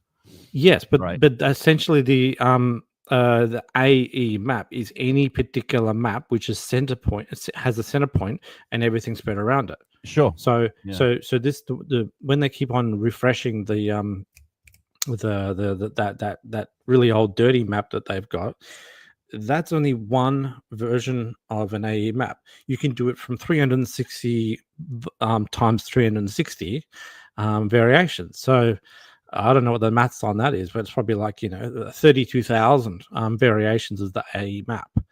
They just picked one. Yeah. Can I ask a question? Just a technical question. How do I change my avatar? I think you have to do it while you're offline. I think in your account you have to. I think if you wanted to get, I don't know if you've copied the link that you did. I could send it to you, because I've actually deleted the StreamYard link from the chat because I was getting I used the link. I was getting slammed. Sorry, I used if the you still link, have that, if you still have a copy of it, then you can go back in. But I've deleted it from the thing, so it's gone from my history. Because I had some trolls coming in. By the way, I looked in the private chat because I had a whole bunch of things, and I don't know if have you guys seen in the private chat? Yeah. Do you guys, can you see the private chat? Yeah, I can. Yeah. Yep.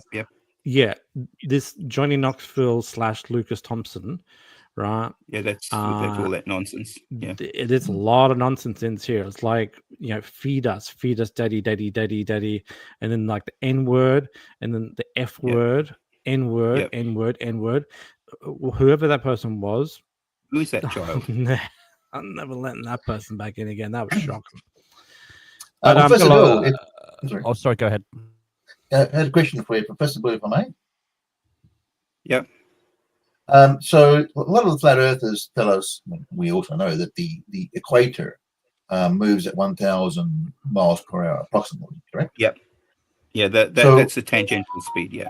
Correct. So on a flat earth, what would the speed be at where the ice wall would be, or the actual perimeter of the flat earth?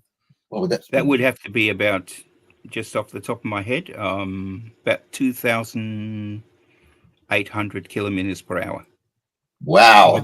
Wait, is that based on AE or is that based on globe? Because if it's based on globe, it's probably 250 kilometers per hour. That's based on their acceptance of celestial navigation, because that's 90 degrees. But that's the thing, that you're talking about the stars flying overhead, because they don't think that the ice wall is like sliding around. No, this is even better. Okay, now here let's go through this again. North Pole's in the center. That's a given. Polaris is above above it. That's a given. Okay. All of the stars on flat Earth go around Polaris. That's a given. So think about this now. Here's a thought experiment for you. You see an airplane in the distance, way, way, way in the distance. It could be many miles away in the distance. You see a tiny little dot as an airplane. Okay. You would see it nicely if you had a telescope, and you watch that telescope go around your head. Sometimes you see the police do this with their helicopters in their suburbs. You can see the police going around in a helicopter. They go right around the whole of Melbourne, right? In a helicopter. So they're going right around your head.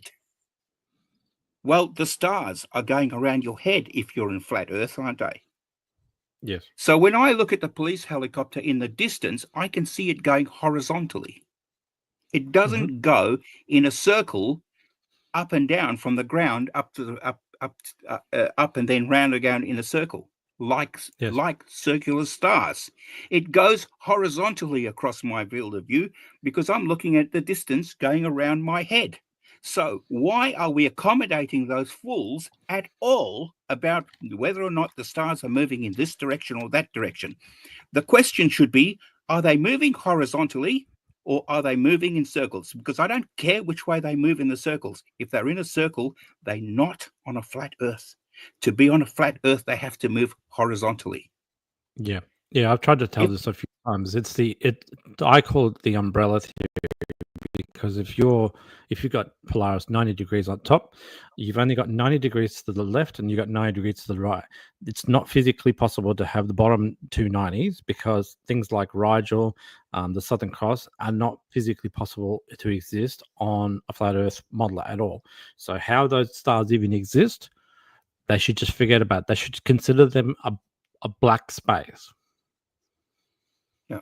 Now, my other question is, with regard to this little sun that they've got.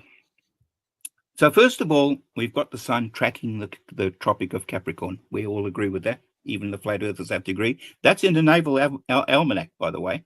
Okay, so we can't disagree with that because, you know, celestial navigation works. So if the sun is tracking the Tropic of Capricorn, and here I am in Melbourne, and I would need to face north to see the sun. I would never ever see the sun while I'm facing south. Never.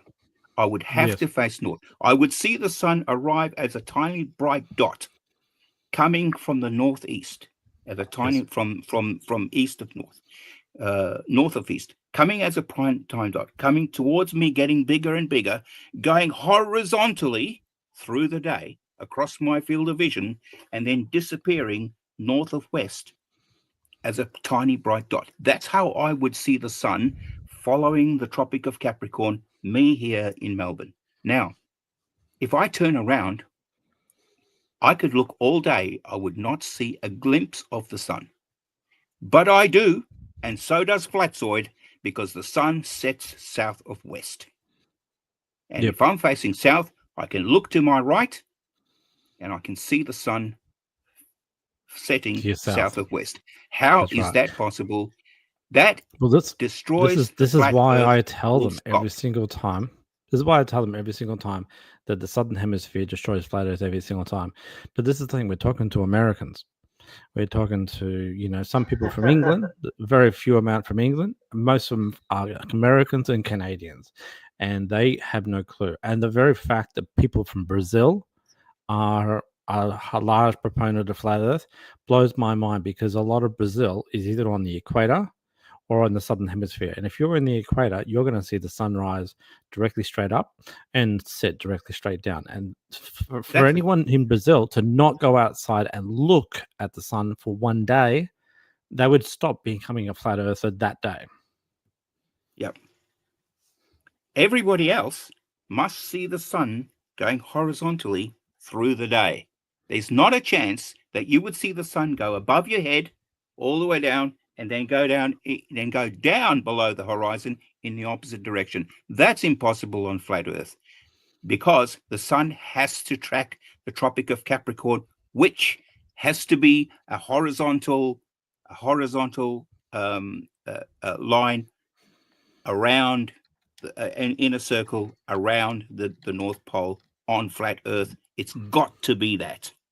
You see, one thing the flat earthers can't get away from is I can go anywhere in the world with a GPS and tell me what my longitude and latitude is. That means give me a flat earth, I should be able to pinpoint that position on a flat earth.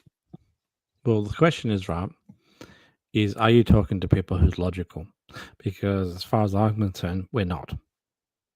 Well, I'm actually doing a video at the moment, so it's time is a thing, because it's we're approaching the academic year again, and this is it. I'm doing a video, and my video is not to talk to those people like the Flatzoids and the Oakleys, and I want to talk to people who are sitting on the fence, and I want them to think: do you consider yourself a rational person or not? Now, I'm going to put these very simple things to this, you know, my audience of fence sitters, if you like, and say, if you think you're a rational person, rationalize these points. If you think you're a rational person, you tell me why I need a dome. If I'm going 100 kilometers and the pressure in the old money is 0.0000, that's 4 zeros, 146 psi, which is a vacuum I could not create on Earth with any kind of instrument. Okay, if it's that, why is the gas from the ground not rushing to fill that huge, vast black space? Why isn't it rushing there? Why isn't the so-called second law of thermodynamics, which obviously has nothing to do with, which is all about the thermodynamics. Thermo as in heat. Okay, so it's it's change in heat that we're talking about. Why isn't their version of the second law of thermodynamics not forcing all of the gas in the ground to go and fill that great big black empty space out there? Why not? What's causing that to not happen? A container. Yes, the container. Something it's made out of sugar. How's the container not? How is the container forcing it to force doing that when none of the gas ever reaches the container? Yep. Can I show something? Can I show something on the screen? When you were talking about Polaris before, I actually did a video a while ago, doing the exact thing that you were talking about, and I wouldn't mind rehashing it so that everyone can see it on the screen, seeing just in case someone fresh wants to see it, right? So let me just do a wait, it's already got this one here, so I'm going to pop through here. So I've got this. Can you see a SketchUp model with some angles? Yep. Yes. Okay, so as you can see, you know how you were talking about a 45 degree from on the horizontal and a 45 degree on the vertical. So this yellow creamy area, right, is below the 45 degrees. So this distance here, 3105, right, and Polaris is located 3105 up to the top. So that is equal, right, and this is a 45 degree line, right? This line 40 degrees, 30, 20, 10, 0, right? And this one is obviously beyond 45. It's 50, 60, 70, 80, 90, and I think it might have even done 92. But that's the weird thing about it. We know that the distance between each latitude, is it latitude, latitude, or is it longitude levels? So this distance, these are every 10 degrees of longitude, right? So we got 547, 583, 663, 813, 1095, 1678, 3,500 miles. That's almost the distance, like from it was 3105, right? So this distance between the 50, 60, so from the 60 to the 70th angle, that's almost the same distance as it is from North Pole to equator to 45 degree longitude, right? Now you go even further, 9,078 miles, right? You go even further, 17,881 miles. And if you go even further, I don't even think I bothered to do measurements out here. But the single trick is that once you get to 90 degrees, guess what? If your Polaris, location over the GP of North Pole is 3150 high, then that means that the equator is sitting 3,150 miles above the Earth's surface, because, quite frankly, if you was 0 degrees to Polaris, it's going through infinity. So the video that I posted was that if you flew from the North Pole to Singapore, which is basically almost on the equator, that the flight time would be 12 days just to get to 1 degree off the equator. It would take 12 days of flying to get from the North Pole to Singapore. And that was that would take about maybe 30 fuel stops on the way. So when you actually pin Polaris in a spot, and you don't go out there and just go, just this angle, that angle, blah, blah, blah, blah, blah. When you pin it to a location and then you actually, propagate all those angles, it just spans on and on and on to infinity. And so you cannot locate a star for Polaris and then go out there and assume that latitude is going to match at all. No. Nice, Waller. Yep. Good one. Hey, guys, great chatting, and thank you very much for hosting this. Yeah, it is for me, because I've got to get up moderately early to get some family stuff going on. But yeah, that was great, Swallow, and you finally got me in here. Yes, I finally have after like 5 or so streams. Yeah. But Nice one. I'm hoping you really enjoyed the company, because I want to get, because Toon and all that sort of stuff, they're all doing it from their thing. Most of the time they're doing it in the morning for me, and there's nobody. It goes quiet at this time, and so I'm going to try my best to represent the Aussie flag for people jumping on live streams, and that way people from England in the morning and people at night time in Aussie can just tune in. Aussie, oi. Terry used to do that. Do you remember Terry used to do that? Yeah, and on that part there, MTM, I have something special for you. All right. Are you scaring me now? No. Before you say that, before you say that, I will say goodbye to Piper. Have a good night. Yeah, nice talking to you, Piper. Night. Cheers all. Catch you later. Nice talking to you, buddy. Good to see you, man. Do you want me to post this? Is this what you're sharing? Is it? Okay. Do you want to go back to the start? Because I'll bring it up, and do you want to bring it back to the center again? Yep. Sure. Okay, I'll mute myself. All right. Is it the one on the bottom of Flat Earth? Well, I consider this reality because this is Bev. That's how a water level works to me. Okay. If the bottom is Bev. then that's Yeah, accurate. the bottom one's flat Earth, all right. That's not accurate. Correct. Okay, so how should this curve go? The water level won't be accurate because it's curved. Right, but how would the water level look accurate? Is that okay? If you sight between station number 1 and the first end of the tube and the second end of the tube, it will not be perfect. Like the auto level. If you put the auto level up in between, the auto level is accurate. What? Can we use the top? The top is on a curve, right?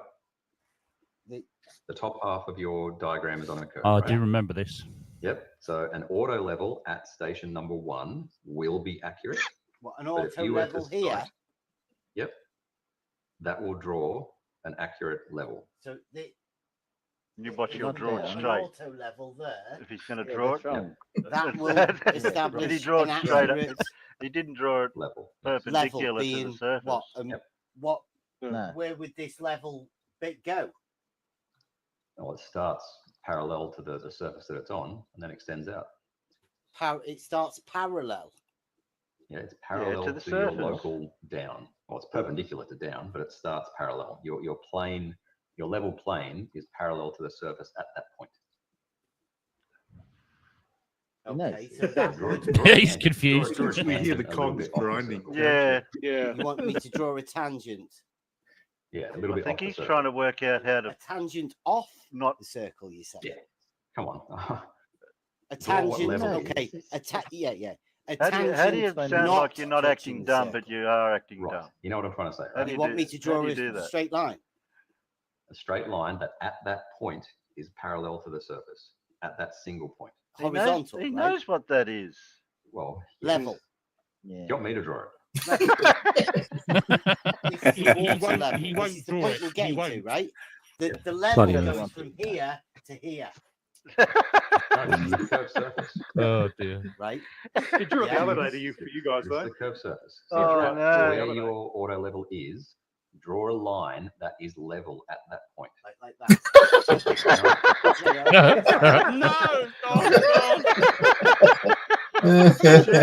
What a knob. What a knob. I have to admit, I did say to Bakes Cakes that in retrospect, you could almost say, can you put yourself at the center? The one that was on the top of the arc. So if anyone ever gets in that awkward situation again, tell him to go to point C and not point A, and then start from there again. Yeah, that was a while ago, that stream. I do remember it. I do remember that was funny. Yeah, I was really hoping that Ruif would come in tonight because I like how like straight he is. He's like he's very, very linear, and he just wants to cut straight through it. He doesn't really like to insult people that much, but I'm kind of the opposite. I like to just give him a jab. Yeah. Yeah, he doesn't. He just gets straight to the point, Ruhif. It's just A, B, and C. That's it. There's no in between sort of thing. Sometimes you got to be clean. You really got to be clean. Yeah, I tend to waffle. I get lost sometimes. Yeah, same. And if you could contact Terry and perhaps give him say that we do the show. I mean, we could start the Aussie team again. Yeah. I mean, if you want to tell Terry, yeah, certainly. I love hanging out with the Aussies, and I'll tell you the reason why is just that I think you Aussies, we British, we seem to think that we invented sarcasm, but I think that's probably true. But Aussies, you seem to have sort of taken that and taken it to the next level. You kind of mastered it. Well, we they ran with haven't. it. Yeah, exactly. Yeah. So I just love your humor. It's very similar to British humor in a lot of ways. I mean, but Aussie jokes. In British jokes are still pretty sharp. There's no doubt about it. There's still a lot of wit out there. Yeah. I mean, I'm a big fan of the what do you call it? The IT crowd. Those guys were fucking. They were just so spot on. They never failed. So yeah, English wit is great. We confuse the hell out of the Americans. There's no doubt about it. They do not understand what's going on. No. And have you noticed that every single American? Have you ever noticed how many English TV series or Australian TV series which get adopted by Americans, right? So they go out there and they try their best to replicate our shows, right? And they're always explaining what their joke means. You notice that? Americans, they don't just leave you cold and dry with the answer for a laugh. They explain it at the end because most Americans like to get they like to be spoon fed what the joke means. That's right. Yeah, it's better to leave them hanging, thinking, hang on a minute. There, Yeah. you got to think. You got to think about this joke now. Think about it. Yeah, sometimes it you might take a moment or leave two, it but cold. to get there. Yeah, exactly. But no, they really like to baby them. They're like helicopter parents when it comes to comedy. I still reckon British comedy is the best, and but Australians got good wit and good sarcasm, but the Pommies are just so funny. They seriously funny. So, thank you, Professor Phil Bell, because the intelligence has increased since you've been here, so we really appreciate it. Thank you. Yeah, you kind of raised us a little bit there. Yeah, no, I'm old school, but I mean, I'm just thinking back to the two Ronnies and Steptoe and Son. And, the old British comedies. Yeah. They're just so funny. You can just watch them over and over again. Even I've got all the Carry On series now too, Phil. Yeah. Those shows were kind of British traditions, really. Many millions of families you just sit around the TV and watch those shows almost, religiously each night. Goons, Yeah, and the Goon Show and all those sort of things. And but unfortunately, TV is just not the same as it used to be anymore. No, I think some of those shows are a little bit before me, but I do remember when I was a kid, I was growing up on the Young Ones. Yeah. And I was also a big Red Dwarf fan as well. Yeah. So everyone in the space is a smeghead. So, well, I mean, the shows that you're actually talking about, though, that we were talking about, though, Swally, you can actually still see them, and they were still going on, even, kind of played over and over and over again, even through the 80s and the 90s. So people that at least grew up in the 80s and 90s would still be familiar, with the two Ronnies and all those kind of people and the Goons and all that kind Dave of stuff. Allen, So, remember him? Yeah, Dave Allen. Yeah. Dave Allen was great. He was funny, but he was an Aussie, wasn't he, Dave Allen? No, he's Irish, I think, wasn't it? Oh, was he Irish? But did he not live in Australia? Because he used to have a strong. He might have lived in Australian Australia. I can't recall, but anyway, he was definitely from your part of the world, anyway. Yeah, Spike Milligan moved to down here. Yeah, it's possible. He did, didn't he? Yeah, he did. I think he did. Our comedy was like Uncle Arthur. That sort of that. What's that guy who went to America? The guy with the deck. Eric Banner. No, Paul Hogan. That's our sort of comedy. Paul Hogan. Yes. It doesn't compare. It's good, but it doesn't compare with the British. Oh, Paul Hogan was bloody funny. Paul Hogan was massive in the UK. We loved Paul Hogan. It was so fun Yeah, because it was very slapstick and very kind of sarcastic as well. But we loved it. Right, yeah. Yeah. But the British didn't rely on sarcasm. They were just straight out funny, you know. Yeah. They told a home truth in a very funny way, you know. Whereas us, we're most likely to be sarcastic and you know, and basically point out that you're an idiot, you know, and stuff like that, you know. Yeah, and in those days, I think the British comedians had the kind of skill to tell an offensive joke, but without offending anybody. Does that make sense? Yeah. I don't know how they kind of did that, but I think that's kind of what we did. But now, you know, you got to be so careful about what you say because you know you offend people. I mean, my opinion is that it's okay. Be offended, fine. Don't worry about it. Nothing's going to happen. Just be offended. Yeah, no, you look. I mean, we get that wax on the back of a duck's back by getting those occasional insults. Yeah, that's right. And so if you don't get those sorts of insults, you're just going to become a big crybaby, and that's not good. Yeah.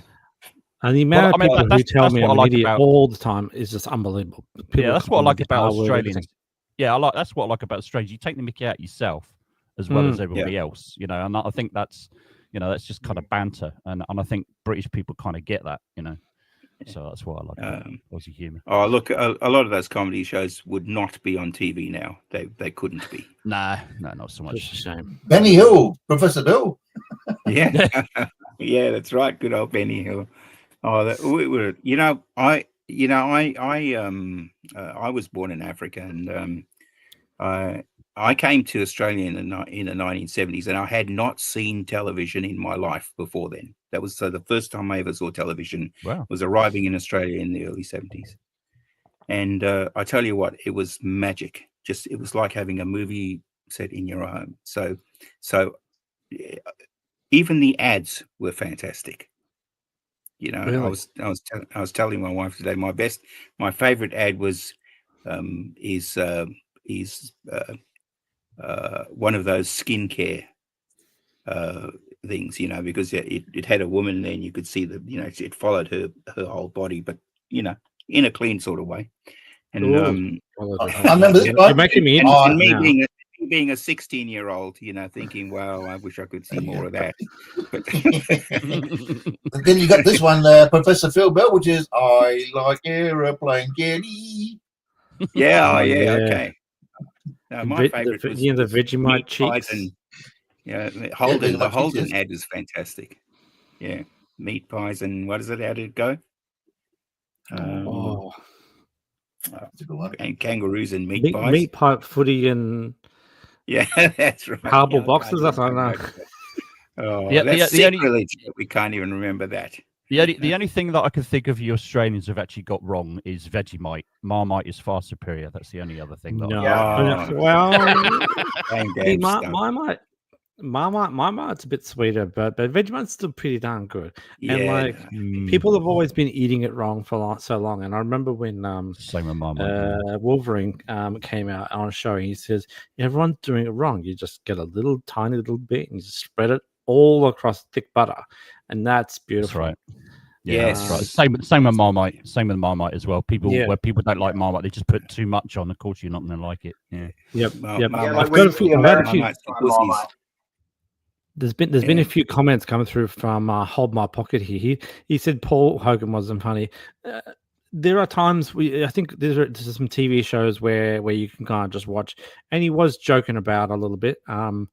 But he also says Aussies are the natural predators of the flat Earth community, and I'm 100% agreeant on that. Yeah, I agree, actually. Yeah, I can't understand how we could even have a flat Earth Aussie. That's one thing I'm going to point out to you, Phil, is like when you said a few years ago that you actually visited, when you talked to Nathan and you talked to Jeranism and all these other characters, and you discovered that they were all Globers. Yep. It's a damn shame. Well, Jaren's not a Glober, or at least he says he's not. I don't know. Yeah, look, Oakley is definitely not a flat earther. He's a bullshit artist. Yeah, he's 100%. Flatzoid is just flat out dumb. He's just an idiot. Seriously, an idiot. I mean, he's also a we did liar. want to talk about this, didn't we? That Flatzoid thing with what's his name again? Keith. The guy we did it today with. Oh. Here we go. Planet Peterson. Yeah, yes. I have recently been tuning into this Planet Peterson guy, and I have to admit there was a few times when I thought, okay, there was a wide open door with all the locks taken off, and he missed it. and he didn't kick through it. And I know that he likes to be very, very, debate-ish and likes to be very, very clean. But there's a few times where he should just kick straight through the door and just let him flat on the floor. And they didn't do it because I think his knowledge. I know is it's hard. It's superficial, hard to that's think why. on the fly, but sometimes you really just gotta capture that one thing they say and then just flatten them. And there was I a know, few but moments where, I agree. Yeah. But if your knowledge is superficial, if his knowledge was deeper than that, he could definitely have destroyed Flatzoid. But he was taking it. Whether his knowledge is superficial, he was just taking it that way. But I heard the thing as it actually happened, and I thought, I wish I was there with you. Planet Peterson, he was very correct. There's no doubt about. There's no doubt about. Planet Peterson was very, very correct in everything that he said, but there was just some times where he should have just said, I'm not going to move on until you give me the correct answer. Yeah, because there was so many times when Flatzoid literally could not explain why things went down, and I mean, you could just wait. You could just wait all day. Like, I'm not gonna move on until you tell me why things go down, because if you've got a tennis ball and it's midway in the sky, and like, why does it fall to the ground at all? Just wait. If you can't explain it to me, then we can't go on. Well, see, just to show you how shallow in his thinking is, Flatzoid. So he says, well, if I pick it up, so I'm giving it energy. Yes. He says this without even thinking. He says, I'm giving it potential energy, because he's heard the word potential energy. He doesn't know that gravitational potential energy is what it's actually called. Potential energy includes bloody gravity. Yes. Okay. So he doesn't even understand that's what he's describing when he's saying, because you have to work against gravity to get it up there. That's right. And that doesn't even cross his mind that he's working against something to get it up there. I think what he people said, why doesn't the tennis ball just fly left forever? And they don't give me decent answers. I think personally he's thinking literally on the same level that he's got potential energy. He's putting some sort of energy into the object itself, rather than the forces acted upon it. If you catch him drift. Well, okay, so here's one thing that he said where I thought Planet Peterson could have just kicked the door straight down, right? And he let it slide. He just completely let it slide, right? So he says you're traveling in a car, and let's say you're going 60 kilometers per hour in the forward direction. And he said, oh, well, what's making the car go forward? And Flatzoid just continued to roll on, but he should have continued. He should have drilled it down. What's making the car go forward? The engine. The engine is putting out. It's like consuming energy, and it is putting out a forward motion work, right? And so, what is that? What does that forward motion work, which makes the tennis ball go to the floor? Where is it? Where is the engine that makes that tennis ball go to the ground? So, like, a car going forward has there is an engine inside it with a fuel source, and that fuel source is powering that engine to make it go forward. Let's focus on why is it going forward in the first place. I think one of the problems is the misunderstanding between it's like I was explaining that to a student today. So saying, well, this idea of a gravitational field. Well, Newton actually didn't describe a gravitation. He described the gravitational field, but he explicitly said he didn't know why there's a gravitational field. So Einstein came along and said, well, we can't live like this. We have to figure out why there's a gravitational field, and space-time is anything that's occupying the space, the space-time distorts it, and that creates the gravitational field. So the gravitational field's described in newtons per kilogram. So in other words, the heavier the thing is, the more newtons there is in this gravitational field. How do we measure this gravitational field? Well, it happens that if there's anything moving past that through that gravitational field, it accelerates. So accelerates is the vicarious way in which we can measure the strength of the gravitational field. So the two things are quite separate things. One is acceleration. That's how we measure the gravitational field. The other thing is the gravitational field itself. So anything with mass has a gravitational field. Less mass, less gravitational field. More mass, more gravitational field. How do we measure that? We have a tool. That tool is measure the acceleration. That tells us the strength of the gravitational field. That's what's not understood. They think the gravitational field and the acceleration are one and the same. They're different things. Yeah. Some of the times I like to, one thing I've said to many people is when you simplify things, flat earthers fall flat every single time.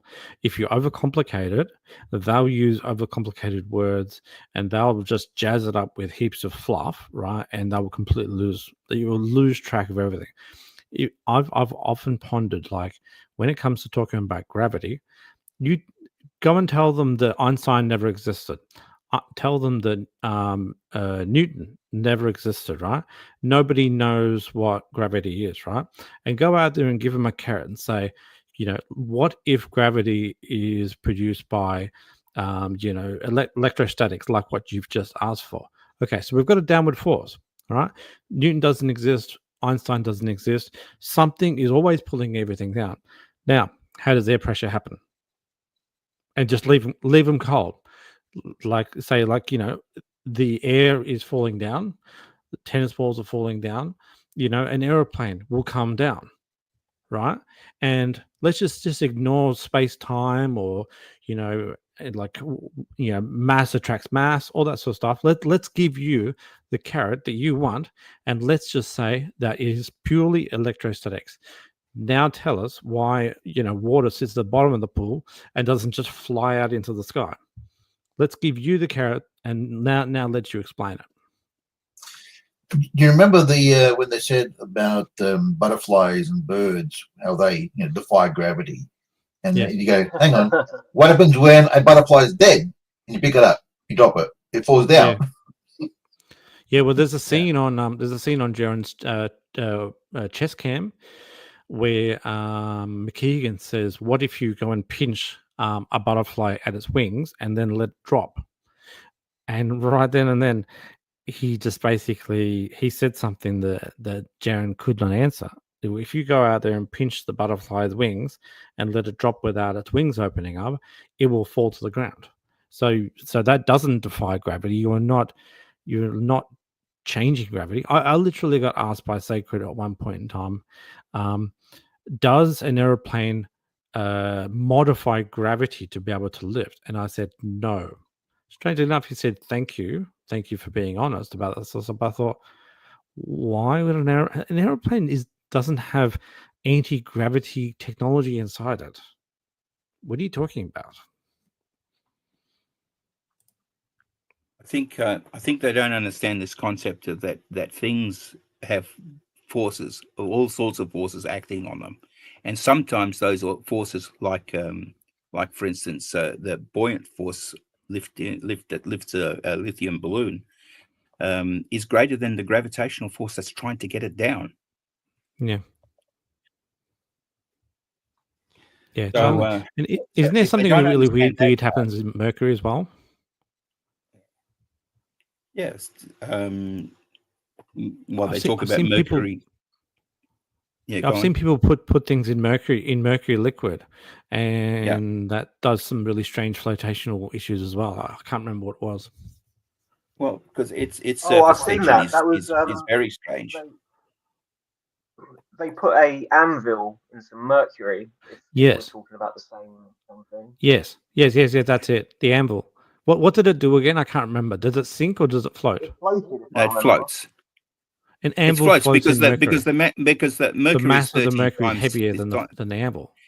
Yes, it's 13. The density is about 13 times that of the Bloody steel. brilliant, So hey? of course it's going to Bloody float. brilliant. Okay. Can I talk about gravity and Newton and all the rest of it as well? Can I just tell you about a little project that I'm planning, which I don't know is going to be feasible or not, and I'm hoping to get maybe 1 or 2 other people involved as well.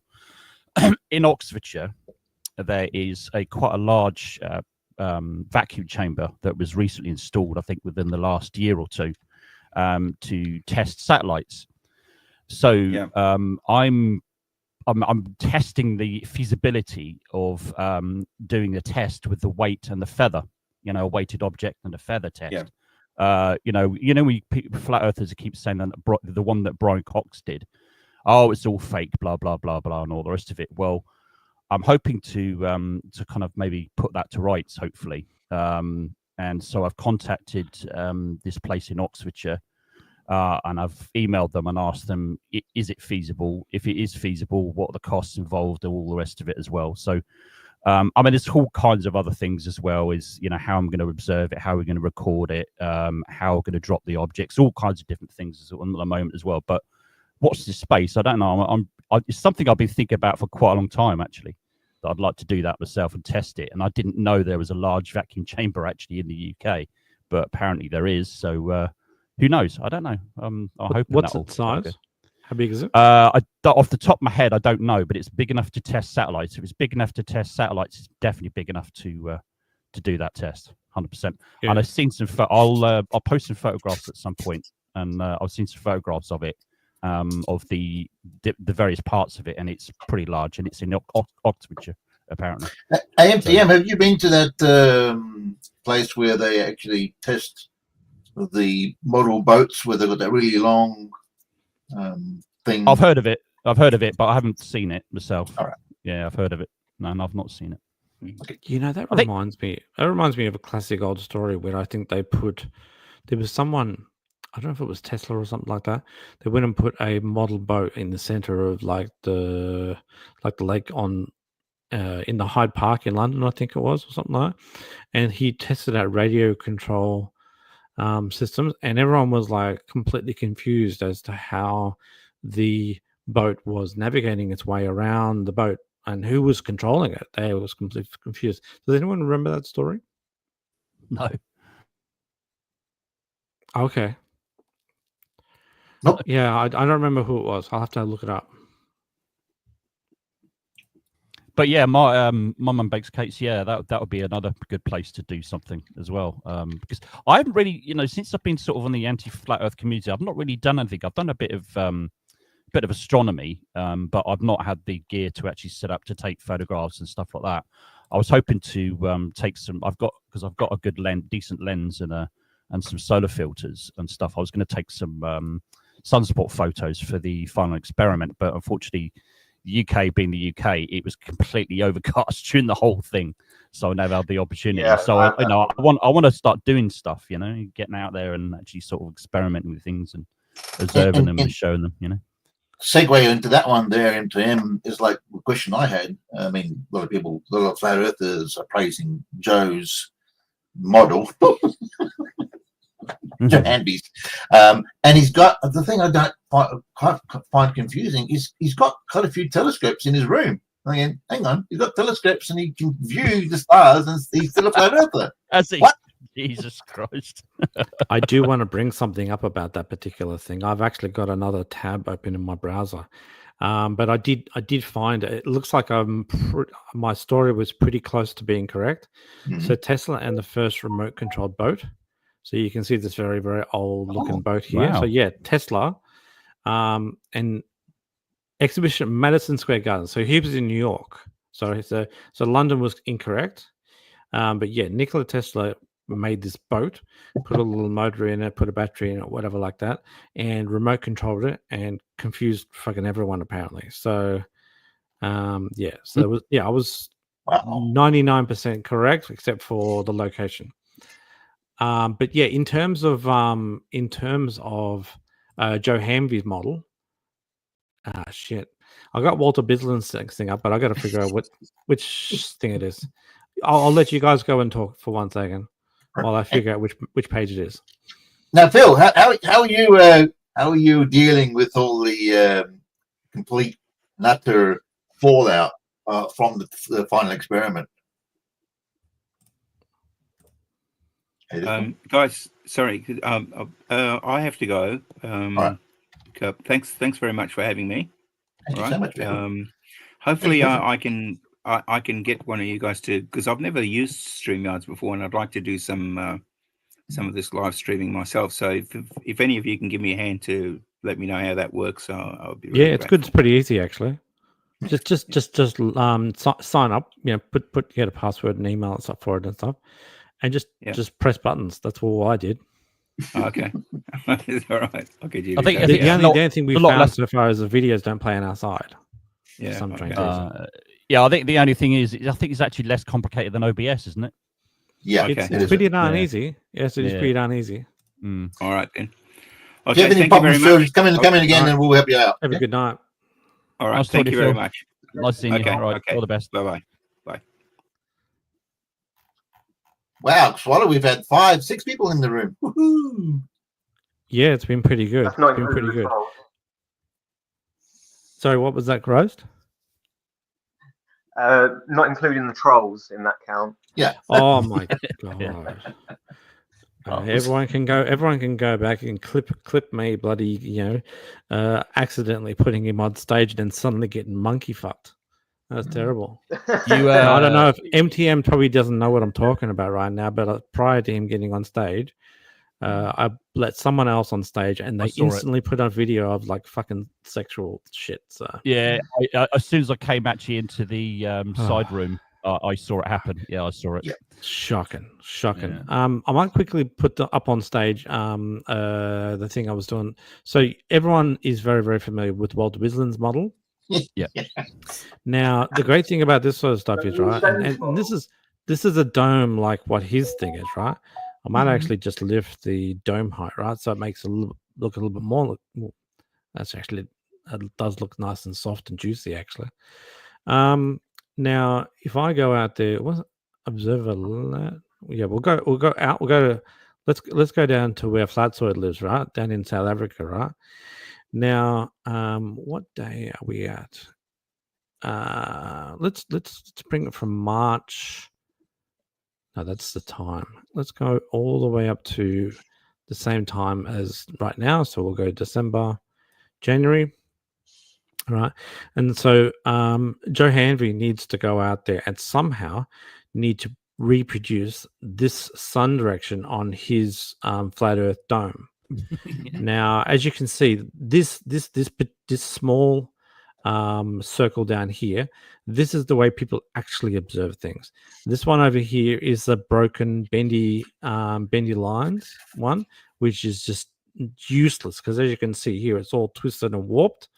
Whereas this one, as you can see here, this line is dead straight. If you spin it around, it's always dead straight. And so Joe Hanvey needs to somehow prove to us that he can make a small arc in Africa do this, whoop, whoop, straight from left to right. And the observer lat long needs to come over to Australia and do the same thing. So it needs to happen in three different continental locations, right? It needs to happen in Australia, Africa, and South America. And I don't really know how he's going to go out there and get his torch to go and bounce over South America, bounce over Australia, and then bounce over Africa and make it actually look normal for people in North America. So, yeah. But I mean, have you noticed that ever since the final experiment, and I'm mostly on X at the moment, or Twitter, whatever you want to call it. Yep. And all the models that I've seen, I think I've seen at least about 4 or 5 that purport to solve the issues of the 24-hour sun in Antarctica. And have you noticed every single one of them have got one thing in common? They all rely on a dome. Right, here's the thing. Like a personal dome. Well, any dome. It doesn't matter. Yes. It's irrelevant. These domes have never proven to exist in any shape or form. They've never been measured. Nobody knows what they're made of. Nobody's seen them. Nobody's photographed one. Nobody's videoed one. at all of any description. No, there's no instrument that's ever been used by human hands that has detected this dome that's supposed to exist. But Yes. we're supposed to just accept that they exist because reasons. Yeah, You know, and that's the imagine thing. asking them to take away the dome and now go and try it again. Yeah. Well, that's been my argument. That's what I've been saying to several people on X. It's just Excellent, excellent. You've got I'll your think dome. about that one too. Yeah, Yep, good. That's the thing. And I've asked them also, what happens when you put two domes together, like one dome on top, one dome on the bottom? What's that? What does that create? Oh, that causes all kinds of problems with light, though, doesn't it? All kinds. Hey, if you want to get two domes together, you just go onto Leslie's channel, and then you can look at his two double tits and vagina images. Have everyone seen Leslie's videos? They're shocking. Yes. Oh yeah, yeah. You know the guy. He literally draws like two big titties, and he's Yeah. got like this vagina farting out of the center. It's like fucking. Yeah, it's like gushing. Yeah, pure blood everywhere. MTM and Terry used to do Lindsay's Lindsay's specials. That's Yeah, hilarious. we do that with Tim. We've been doing that with Tim as well, more recently as well, almost every time, and we do a bingo as well with the words he says because he always uses the same words and things like that, and it's like he's nuts. He actually went on Globebusters once, right? Yes. So they asked him to do a presentation, and it was so funny. And he finished his presentation, and everybody on the panel, only two of them commented, and the only thing they could actually say was interesting. So even the prominent flat earthers were kind of like, what the hell was that? You know, Hey, Jaron has that copyrighted. Tomorrow night, Jaron is going to be doing his Ground Zero one or whatever like that, and he's apparently going to give out a whole bunch of awards.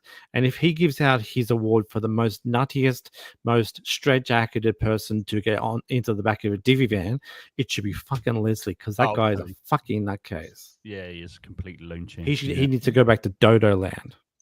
Well, he was on Jaron's show. If you recall, Lindsay. What's that, Rose? Sorry. No. I was just gonna say, I want Rose to get a little bit more airtime because he's obviously a little bit quiet and pipes up sometimes. So yeah. I was a bit shy.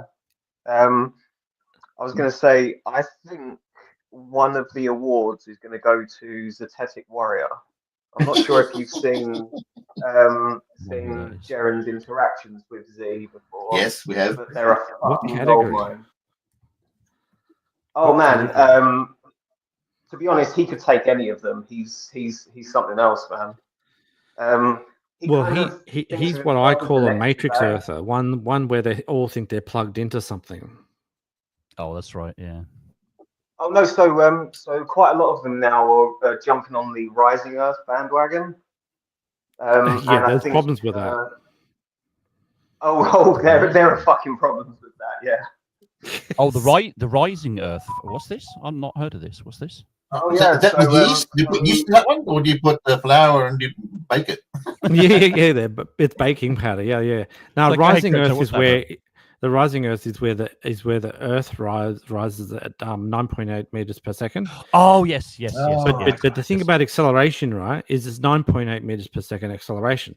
So if the Earth rises at 9.8 meters per second at a constant rate, right, people who jump out of airplanes to go skydiving will just hit 9.8 and they won't go any faster. They'll be like, well, this is kind of boring.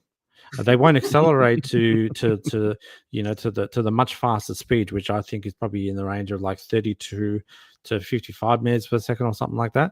But you see, if the Rising Earth does accelerate and go beyond 9.8 meters per second, goes to 19.8, and then it goes to it jumps to, what is it, like 39 or something like that. Effectively, the Earth's surface will start rising to the point where it passes the speed of light, and it passes like beyond the speed of light to the fact where you've almost got Picard and Data starting to phase out of thing, and it says, Data, please stop disrupt the warp speed, because the Earth, after a couple of years, it will be going so damn fast that we will all be like flat on the floor. Yeah. Yeah, you've just got Del going, punch it, Chewie. Oh, that's I right. can't do it anymore, Captain. They got no power. I remember Dell. Somebody did a video on Dell talking about that. Now, right enough, yeah. Was it Dell that kind of started it all off? Was it? Yeah, doesn't surprise I mean, me. it's been around. It's been floating around, but Dell kind of. I mean, he has his little Discord where he has his little circle jerk ego wank in there, and he's got his. Did you see the video with the Jim Panda and Dell and Lou Duffy, where Jim Panda was pointing out that Dell was a flat earther at one point? Oh, I didn't see that one. No. Yeah. Hey, by the way, I've got the awards if you want me to read them out. Sure. Okay, so the awards that Jaron is going to be giving out tomorrow night, right? He's got the 2024 You Stink Flatulence Award.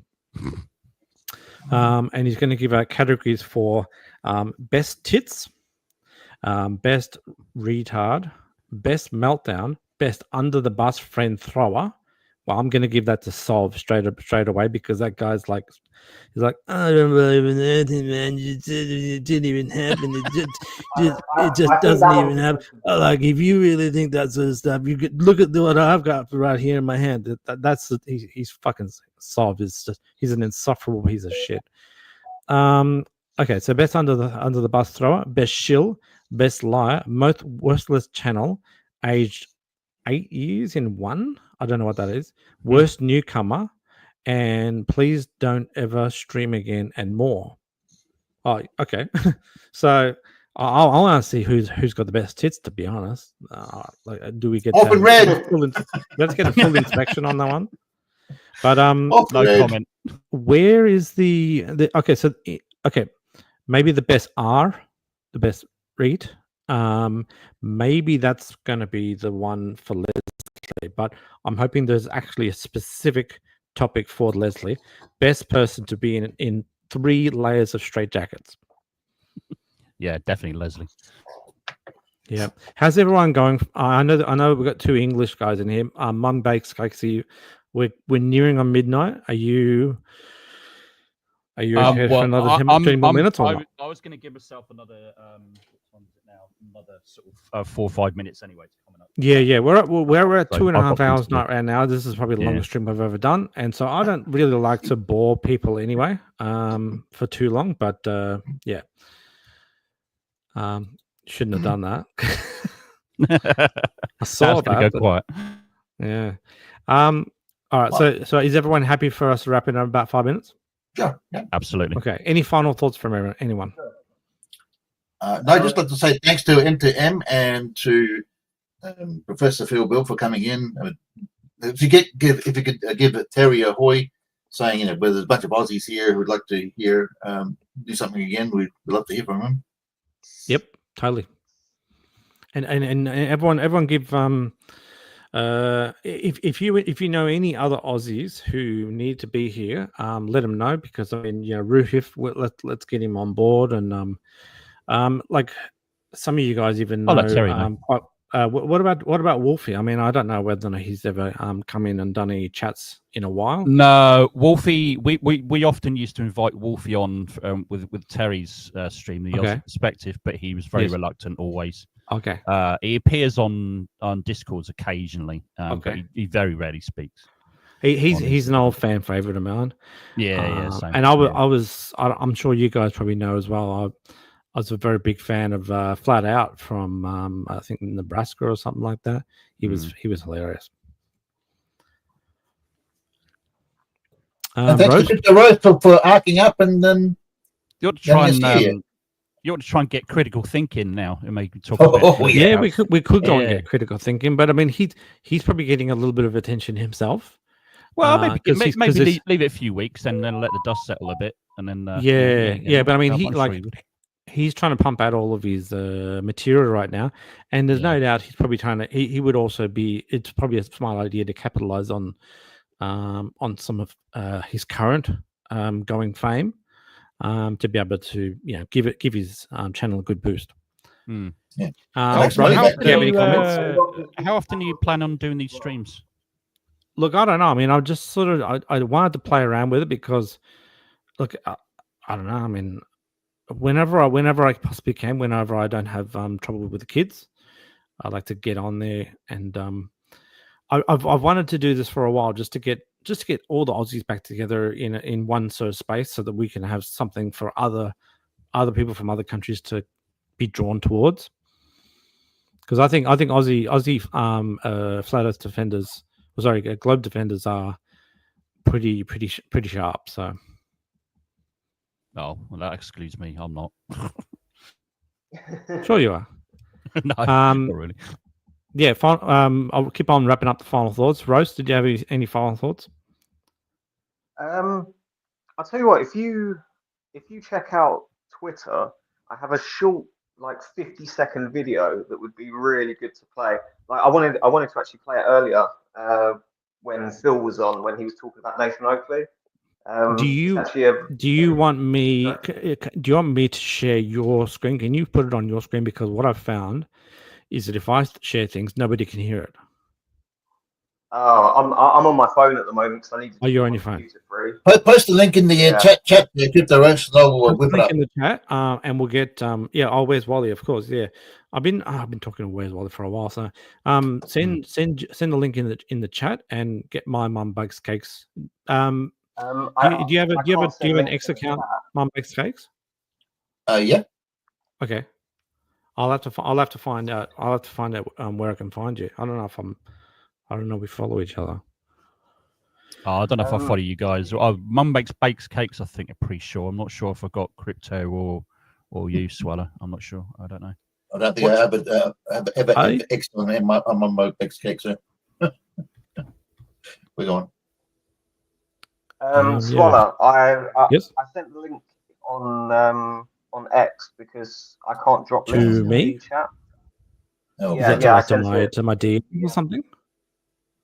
Yeah. Okay. And the timestamp is 20 minutes 16 seconds. Oh well, it's just a YouTube link anyway. Okay, give me 1 second. I will get the link. If M2M wants to have a bit of a quick chat while I get this for Mum Bakes Cakes. Yeah, Crypto, and also Swallow, if you can maybe drop your Twitter handles in the chat, maybe, if you wouldn't mind, and then I'll can do. Yeah, for sure. Yeah, just and then I'll connect with the other. Yeah. Okay. YouTube link dropping. Oh God, what's going on with the X? That's weird. X has just gone dark. Yeah, so I'm basically at Swala. That's all you really need to know when it comes to on the X. So at Swala right there. Yeah, and I'm just Crypto Roast. You'll see me with the same picture. I should be pretty easy to find. Let me know if you can see that. Yeah, okay, so it's in. I'll add it to stage. Give me 1 sec. Oh, we can add. Okay, yeah. Just wanted to promote my sponsor for today, Squarespace. This is Dave. How they could work. Nathan, however, took a slightly different approach, which was to basically spend 90 minutes getting very angry, hurling out a lot of insults, and just rejecting everything without showing how any of it would actually work on a flat Earth. You dumbo. You don't understand any of this stuff, do you? You're out of your depth. Keep your mouth shut about flat Earth and globe Earth, especially about globe Earth, because you haven't got a clue. Although, to his credit, after I'd published a video in response, which I'd made a point of highlighting his tone, I did actually see him talk in one of his streams about wanting to change the overall tone of his videos to be more audience-friendly, saying he wanted the benchmark to be that his friend would be happy to play the videos in their shop without upsetting the customers, which I actually thought was quite admirable of Nathan. Well, recently he's published a new video about me claiming that I've proven the Earth is flat with triangles. So let's see if he's managed to fix his attitude. Well done, Dave McKeegan, you utter buffoon. That would be no then. Oh, well. So all of this came about because... Sorry? So the point that I wanted to show was at 20 minutes and 17 seconds. Good idea. It's probably best to skip through. It's 30 minutes, so I didn't 20 really minutes, want to 20, okay, 20. 19. A little bit further. Yeah, a little bit. Yeah, here we go. Okay. Correction tables. Now, for these, you take your altitude and then you reference the stated dip correction value. This tells you how much angle you need to remove from your elevation measurement in order to give you a measurement from that desired straight tangent. Except the values stated for these dip corrections paint a rather interesting picture. But for this, I'm actually going to bring in a fantastic demonstration from user Ion2, who emailed me this a few months ago. My Australian friend was kind enough to share this dip correction table from a nautical almanac. Let's have some fun and plot the lines of sight. At a height of 0 feet, the angle to the horizon is 0. That is, if you dip your eyes into the water, the horizon rises to the eye level. That's where the term dip correction comes from. Between 0 and 2 feet, it's 1 minute of angle. Between 2 and 6, 2 minutes, and so on. Between this and this, 50 minutes. Let's shrink the x-axis to better see what's going on. Ha! Interesting. I wonder what's the size of the circle that fits in that. 4,600 miles seems close enough. What's so familiar about that number? Interesting. Ta-da! Well, thanks for the R, my friend. Thanks, Ion2. Was that it? Yeah, that was basically Nice. it. But I found that really funny. Yeah, that's yeah, quite good, actually. that's really good. That sort of stuff is the sort of stuff which needs to be sent to Plain Reality, because I've tried to tell Oh him man, that, I've spoken to him on Telegram a lot. I tell him that the horizon is always below the eye level, and it does not rise to eye level, and that's perfect right there. Yeah, for sure. I mean, when I talk to Plain Reality, my whole thing is to keep asking him to, because he's done like tons and tons of observations. 500 or 600 observations of the same thing. Yeah, and he makes a big deal out of that. But every single one of them is miraged or refracted as shit. And I keep asking him, have you got a single video that is nice and clear? And he runs away every single time. I've asked him on YouTube, on Twitter, on Telegram. He runs away. He can't do it because he knows that everything he relies on, everything he says relies on the most extreme atmospheric fuckery he can get his hands on. Yes. Yeah, I every time I interact with him, I ask him, does he know how to use an auto level, and why is the horizon always below the crosshair? And he says, why would you use that? You don't need to use that. I'm like, you don't need to use that because you don't want to know. So yeah. Yeah, they can't use the right If you tools. use that, Don't be silly, Swallow. You're expecting them to use the correct tools, which will disprove their worthless ideology. So Yeah. I mean, you can't expect that from them, can you? Well, I mean, I've said to One-Baked Cakes, if he just had the 2 vials of liquid out, 1 or 2 meters in front of his camera, he'd be able to go and fill that liquid up to the point where the camera sees them both level, and then he could use that. He doesn't need an auto level. He just needs to, just like 2 seconds before that scene, how they got the 2 red fluids of cordial inside 2 transparent tubes. If he just built one of those and put it 2 meters in front of his camera, he could do it that way. Exactly. Okay. Any other final thoughts? M2M, did you want to say something before you leave? Well, just thanks for having me on. But if you want to see, I'll tell you what, the best place to actually see the complete fallout from the final experiment from Flat Earthers, without any shadow of a doubt, is on X or Twitter, whatever you want to call it. You spend enough time on there, they are in absolute disarray, total disarray. They're all fighting with each other. Nobody knows what's going on. They don't know what to do with it, blah, blah, blah. So, yeah, that's my only thing I wanted to say.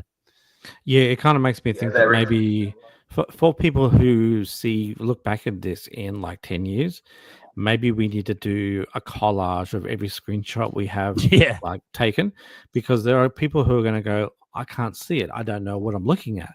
We're just going to have to go on and bookmark them all and just go bing, bing, bing, bing, bing, so they can see all the worst cope. Yeah. I think I should start doing that. Actually, I think you're right. Yeah, I think that's a good idea. I think every single time you see a bit of cope, screenshot it. Let's compile something, bring it back, and we'll run through 50 shots. Do it. Yeah, absolutely. It's a good idea. Do it. We're going to do it for those people who come to the space in 2040. Yeah. Yeah. All right. No worries. Well, I'm going to I'll let everyone drop out as you go, and I'll say good night. And Mum Bakes Cakes, did you want to have the final word? No, thank you very much. And it's been a great call, and great to see so many people on today's call. Hopefully we get more. Yeah. So we'll try to do this more regularly. Okay, next up. Excellent. All right. Thanks everyone for coming. If someone else should come along, please go out there and let them know, because I'd like to be able to go and get a few more people to come in and share their opinions, and that goes for flat earthers too, because I mean we don't have to necessarily gang up on people, but I like to talk logically with people. So if you want to bring a flat earther along, bring them, so long as they don't have two gorillas humping each other. All right. Good night. See you later. Good night, man. Thanks, Swallow. Good night.